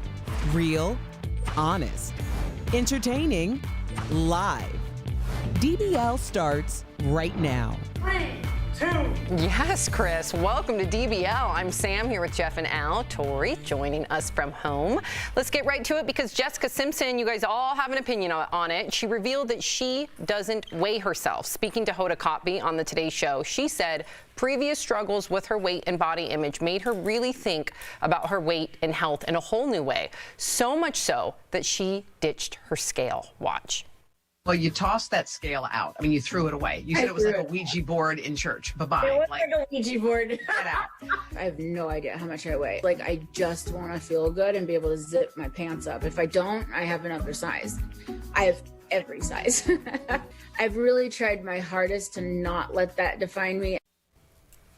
Okay, so Tori, what did you make of this? Because a lot of people are actually writing in that since they ditched their scale, they actually lost more weight because they didn't stress so much about eating, and then they didn't stress eat. So it's almost this domino effect. Yeah, I think it's also like cyclical. Like when I would exercise, I would weigh myself every single day, and then I would go up with muscle mass, and it would just totally defeat me. So it depends on the person. The numbers didn't do it for me. My Paige denim jeans did it. If I couldn't fit into my Paige denim jeans comfortably, it was time to stop with the cheese. You know what I'm saying? Like, Tori, pump the brakes. So at some point, I think whatever works for you. The scale really put me down. It really made me feel like a failure. And Jessica Simpson, I just think she really got very heavy for her pregnancy, so she really does understand what it's like to just not need to see those numbers and to just feel good in her body. Yeah, my wife weighs herself 3 times a day. She's on a diet and she really relies on the scale, but she loves Jessica Simpson. So if I show her this, she might relax, because I tell her all the time, like Lou Ferrigno Tori said, it puts on muscle mass, right? So if you're really working out, you're going to gain a little weight. That's not in a negative way. You're dropping body fat. So if you have a goal in mind, I understand weighing yourself, but like my wife obsessively 3 times a day, that's no good. I also think, too, that, you know, a lot of us get stuck on a number. And I remember when I used to train as a swimmer, we also did weight training. And I remember I gained weight, even though I was at the most fit of my life. And I was confused by that. And it's because, you know, muscle weighs, I think, 3 times as much as fat. Something so like that, just because... we 2 of us said the same thing, and now you're repeating it. I was just going to break it down in my own personal I like experience. it, Sam. Keep going. I just remember when a nutritionist told me that, I went home and I threw out my scale. That's what I was going to say. Al, do you think what weighs more, fat or muscle? I'm going to go with muscle, Jeff. I'm letting you know that conversation influenced me to throw out my scale, and I haven't had a scale since. Do you think the scale, I mean, if you think about it, we're all kind of saying the same thing. I think a lot of the viewers feel the same way, and I feel like if you look back at just this show, from season 1 to season 4, we kind of go in and out of sizes. Are you saying I got fat? I'm saying we've all been, like, it looked like they were stretching the screen for me a couple times. They should have DBL couch up here. Yeah. And so, like, I think that we are a perfect example of kind of regular adults. You go up and down. Go up and down. Thanksgiving time, you pack it on a little bit more. I think, you know, it's natural. So I think the scale is just kind of there to haunt you. And don't forget, muscle weighs more than I wasn't fat. listening to you and Tori, that's why. Get him, Sam. Just kidding. That's clear. Okay. All right. So Elliot Page is opening up to Oprah about his decision to come out as transgender. In his first TV interview since coming out in December, Elliot tells Oprah why he felt compelled to share his truth with the world. Have a look. For me, I think it is in this time we're in right now, and especially with this, horrible backlash we're seeing towards trans people, particularly trans youth, it really felt imperative to do so. So Elliot also spoke to Oprah about how he feels being his authentic self. Watch. On some level, it feels just like the most miraculous, amazing thing. And it also was just sort of the experience of, oh, there I am. Like, oh, there I am. And a part of me was like, oh my God, why was that so hard? And Elliot's full interview with Oprah airs tomorrow on Apple TV+. What did you think about this, Alan? What did you make of her? Because she's not one to do interviews, right? She kind of shies away from the spotlight. So what did you think about her what did you make about him wanting to tell his story? And Sam, I appreciate, even though you kind of aired a little bit right there, I think that's where the entire country is in terms of as we understand trans issues. And for me, I'm a little bit ahead of the game because I have a family member. And for 2 summers, I would go home worried that I would say something, and you get used to it. You get comfortable, and then you'll stop thinking about it, and you'll realize somebody's just living their truth, and everybody's okay. And so I just want to, I'm actually really glad you did that, Sam. It was a very human moment. Well, this is inspirational in so many ways, and I want to get back to what you said, right? When someone finds something they love to do, when someone finds love in another person, especially in themselves, it's inspirational. I find inspiration in that. But going back to what you said, you know, it's really hard for people to come out in any way, whether it be transgender, gay, any LGBTQ, right? For people on the internet to mock people for you're not using this or that, if you're not being disrespectful in any way, Sam, you have nothing to be ashamed of. I do it all the time. I might have done it with Caitlyn Jenner the other day. Right. But if you start speaking another language and someone kicks you while you're trying to learn through this process, because we're all learning, you're going to stop speaking that language. The more we stop talking about things like this, the more difficult it is to talk about. I appreciate both of you saying that, because right when that came out, my heart sunk, because you know how much I care about representation, LGBTQ rights, getting things right, and I'm just so proud of Elliot for coming forward, because I know there's so much youth out there that looks up to Elliot, and really what we don't know, we fear. We talked to a gentleman earlier today, and we'll get to that. Trust me, it's the most incredible interview. That'll come later down the road. But he said, what you don't know, you fear. And then if you fear something, of course, you're ignorant, but then that can lead to not only hate speech, but also violent action. So the more that Oprah and Elliot and everybody educates themselves, myself included, the more that we can be accepting and learn. So, Agreed. Yeah, great conversation. Tori wanted to chime in, but we have to go. I hate this. Tori, we need to get you back here. Coming up on DBL, we are talking live with actress and comedian Yvette Nicole Brown. She's starring in a new Disney Plus show, Big Shot, with John Stamos, and telling us all about it. There she is. Woohoo! We'll be right back. Closed captioning provided by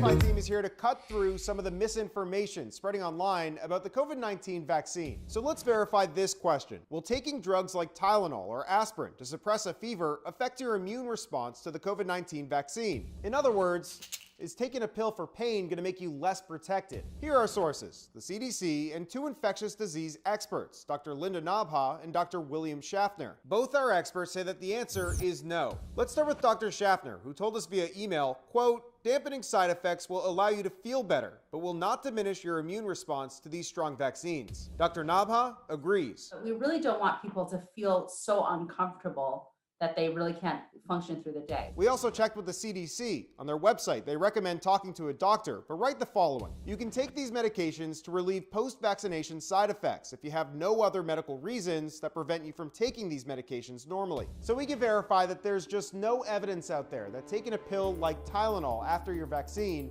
is going to impact your immune response after getting that shot.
Coaches here, they're expected to be role models. Do not screw this up. Coach Marvin Korn is going from the NCAA to some fancy high school? Personally, I think it's all a big mistake, but I'm prepared to make the best of it. Yes, welcome back to DBL. Yvette Nicole Brown is currently starring in Big Shot on Disney Plus, and she's joining us live. There she is. She is. Hey, hey, everybody. How y'all doing? We're doing well. I'm obsessed with Big Shot. We had your colleague John Stamos on the show, and it's fantastic. So congratulations to you. You do such a good job. Thank you Thank you so much. It was such a labor of love for us. And you know, you've met John. John is delightful and delicious. So to get to, you know, be in scenes with him and you know, work for like hours looking into that face, it's just amazing. Yeah, you can tell that the chemistry is definitely there between all of you. So I have to ask you, we're in real time. Our DBL viewers are writing in as we speak in regard to Republican Senator Tim Scott. So the hashtag Uncle Tim is trending after Republican Senator Tim Scott criticized President Biden last night. Girl, here we go. We're going to ask you. You tweeted something a little controversial regarding Senator Scott. Was it? So we have to address it here live. What did you disagree with most? The fact that he said it wasn't a racist nation. The fact that he said that Joe Biden was divisive. The fact that he said that you can vote easier in Georgia than in New York. You want a list? I mean, it was ridiculous. Everything he said was dumb and wrong. And you know what? The idea that everybody's so upset about the Uncle Tim hashtag, but they had no problem with everything Donald Trump did for 4 years. Just please stop. Just stop. It was dumb. Thank you for right to the point. I'm not going to say another. That was a nice little bow on that. We appreciate you. You know, when I tell people how old my kids are, I feel like I'm lying, and I feel like I'm lying when I'm about to say what I'm about to say. It's the 35th anniversary of Control. You know, and I know it's one of your favorite divas, Janet Jackson. She's about to turn 55. I feel like I'm lying. Now the producers of an eye-opening Britney Spears doc are producing a doc about Janet's controversial Super Bowl performance. How might this change that narrative? Because we've never gotten a story like we need to about that. Well, you know, I don't think we needed the story. I knew what happened. I knew that Janet and Justin were both on that stage, and when it was over, Justin skated away, and Janet was the one that was left holding the bag, and it was never right. So she had a lot of plans and a lot of things that were about to happen for her. She was about to do Lena Horne biopic at that time, and everything just stopped for her, and yet his career took off. And it kind of is the same thing that happened when he was with Britney and they broke up. He kind of skates away and enjoys his life and leaves, you know, people in the wake. So, you know, I'm Team Janet, I'm Team Britney, so listen, I've tweeted about it. Everybody knows how I feel. Listen, if you think you're talking to a black man that hasn't tweeted a couple times about Britney Spears toxic, you're on the wrong talk show. I love Britney and I love Janet, so we appreciate you. I love Janet. Mm-hmm. Yvette, let's get back to Big Shot, okay? You guys, it took you 3 years to film 10 episodes because of the pandemic. That's crazy. What was it like getting back on set and looking into those dreamy brown eyes of John Stamos? You know, it was wonderful. Like, I would only go through a pandemic and risk my life for those dreamy eyes of John Stamos. You know, Disney and ABC are wonderful. They keep us very safe. You know, we all had, well, I'll speak for myself. I had a bit of fear because I had been cocooning. You tell me to stay home, I'll stay home. I'm an introvert.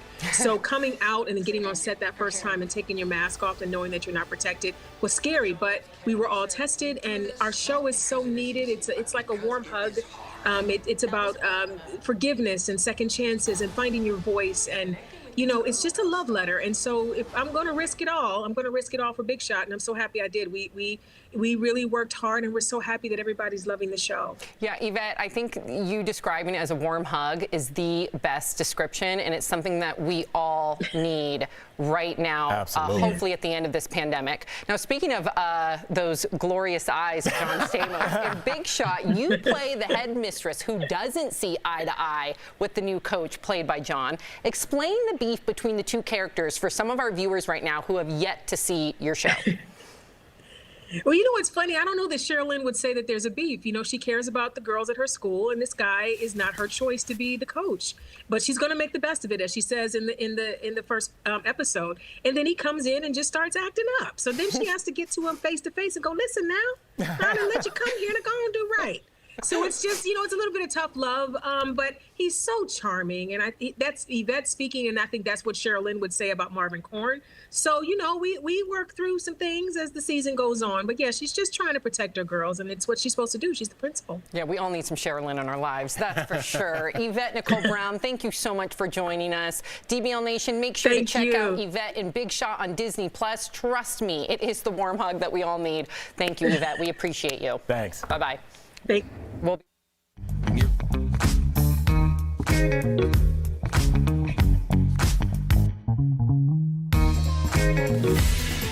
Gas stations nationwide are bracing for fuel shortages, but it's not because of lack of gasoline. Let's connect the dots. The problem?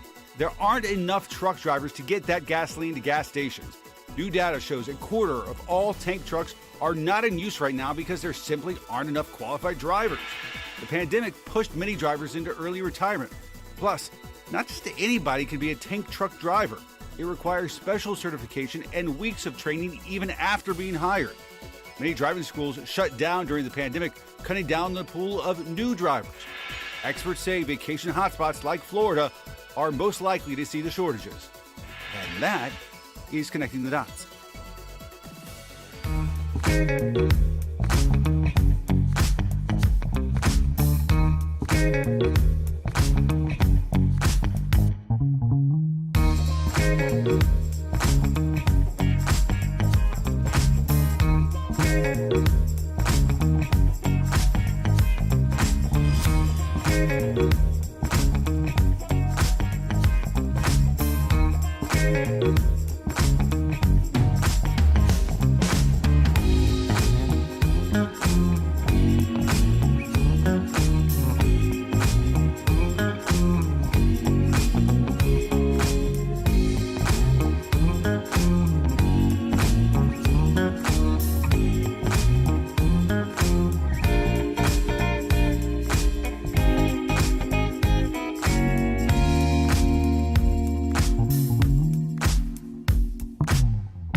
The most diverse team of voices in daytime. We've really decided that representation matters, so I am here for it all. Let's reach across the aisle, let's think about our children, and let's stop politicizing everything. I think it's comical, to be honest with you, because people are losing their minds. Sam, you missed the whole point.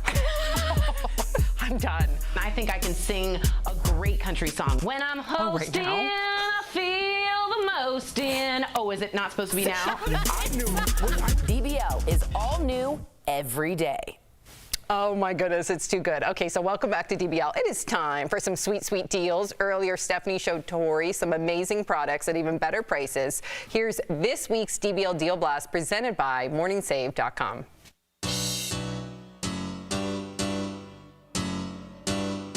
What do you have for us today, Stephanie? Hey Tori, I'm here with some great products and deals just for you guys. So first up, I've got the perfect item to add a little bit of colour in the bedroom. It's the Bib Home Reversible two-tone all-season down alternative comforter. So this comforter's soft microfiber and down alternative feel will keep you feeling comfortable and cozy without triggering allergies. Smart. The reversible design is perfect for changing colours with the season, and the mid-weight fill keeps you cooler in the summer and warmer in the winter. It comes in king or queen, it's machine washable, and it's got 4 colour combinations. So normally it's as much as $99. Ooh, that's a lot. We've got it for only $29. Saving up to 71%. Flipping it and reversing it is not only a great Missy Elliott song, but also a great way to deal with your comforter. Yep. And also, second, I love the fact that it's machine washable. If you have pets, this is for you. Oh, yes. And also, we're coming into allergy season right now with pollen and like pets losing their fur and hair, you know, because it's coming to spring. Smart. So this is a really easy way to keep your allergies at bay. Great price. Oh, yes. Ooh. Okay, next up, we've got something that will take your look up a notch. Oh. It's the Diamond Muse 1/10 of a carat diamond two-tone diamond heart link bolo bracelet. This sensational diamond bolo bracelet is crafted in two-tone sterling silver and rose gold, and the gorgeous design showcases heart-shaped links shimmering with pairs of diamonds. Ooh. Now it's got this adjustable strap like this, so you can make it fit any single wrist size. Very smart, up to 7.5 inches. So normally it's as much as $105. I mean, it's it. diamonds. I mean, it's diamonds, yeah. Diamonds. We've got it for only $39. saving up to 63%. I just adore these. I think they're beautiful. 2 words, Mother's Day. Oh yes, it's the perfect time. Great price, guys. Diamonds, you'd be the favorite kid for every year. Yeah, that's what you need Totally. to win your mummy over. Okay, next up, I've got something that's a must-have in anyone's skin routine. It's the Avani Supreme Magnetic Mud Mask. Whoa. So this mask will help you pull out impurities to reveal glowing and radiant skin. Ooh. It's been formulated by blending mineral-rich Dead Sea mud with natural plant extracts, essential oils, vitamins and iron, and it comes with an enclosed spatula so you can apply a thin layer all over your face and neck. And the best part is that it works with all skin types. Normally, this is as much as $100. Yeah, I was thinking that. It makes sense. There's a lot of good things in there. We've got it for only $15. Saving up to 85%. I love good savings on skincare because it's so pricey, you guys, and it's so worth it. That's such a good price for something you really would use all the time. Okay, lastly, Tori, if you are like me, which I know you are, and you've got a green thumb, you've got a garden, and do you know what goes well with it this time of year? I'll tell you, it's the Midwest Gloves and Gear Growing Rack Greenhouse. Wow. So you can garden this season all year round with this sturdy garden greenhouse. So normally it's as much as $68, which I think is reasonable for what you're getting. I do too. I was going to say that's something I might still spend. Yeah, and now we've got it for $34, saving 50%. This is my savings dance. Savings dance. I love that. Oh, and if you ever need herbs or if you're in an apartment and you want to have a nice sense of outside brought inside, this is great. All weather. I love that. This is like the hit on Pinterest. Really good price. This is really good. Yeah. Head on over to morningsave.com to snag these amazing deals at the lowest prices. You can even visit morningsave.com right on your smartphone while you're lounging. Thank you so much, Steph. We'll be right back. Promotional consideration is brought to you by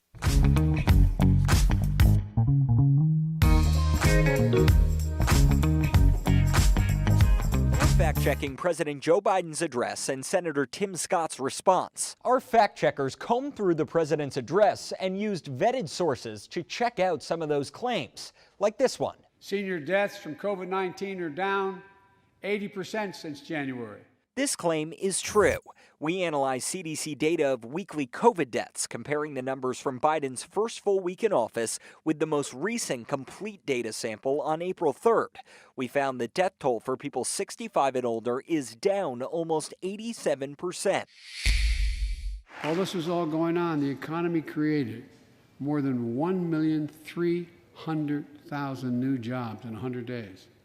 More jobs in the first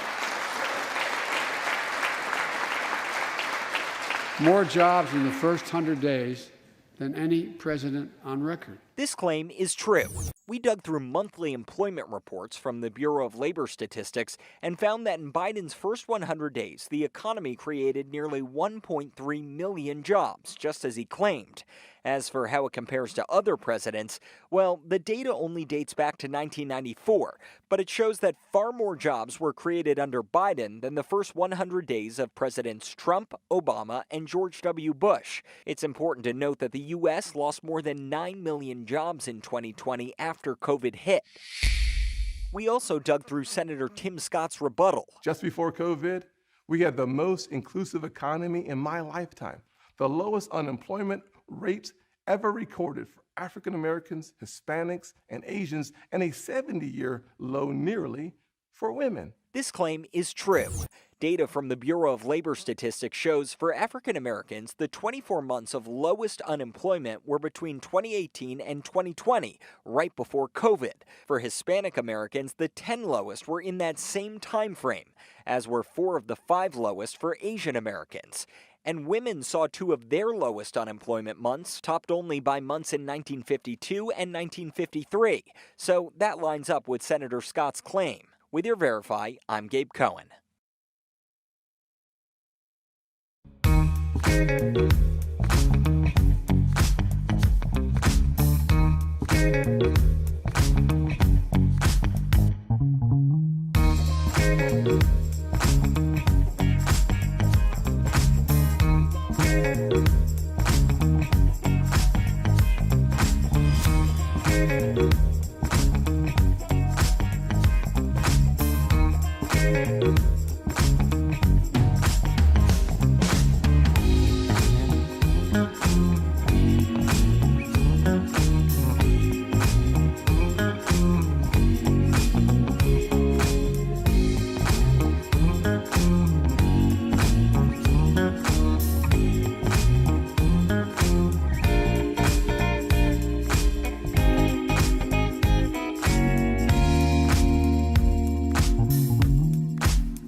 Tomorrow on DBL, we're talking live with Chaz Bono. From life with famous mom Cher to blazing a new trail he's sharing with DBL Nation.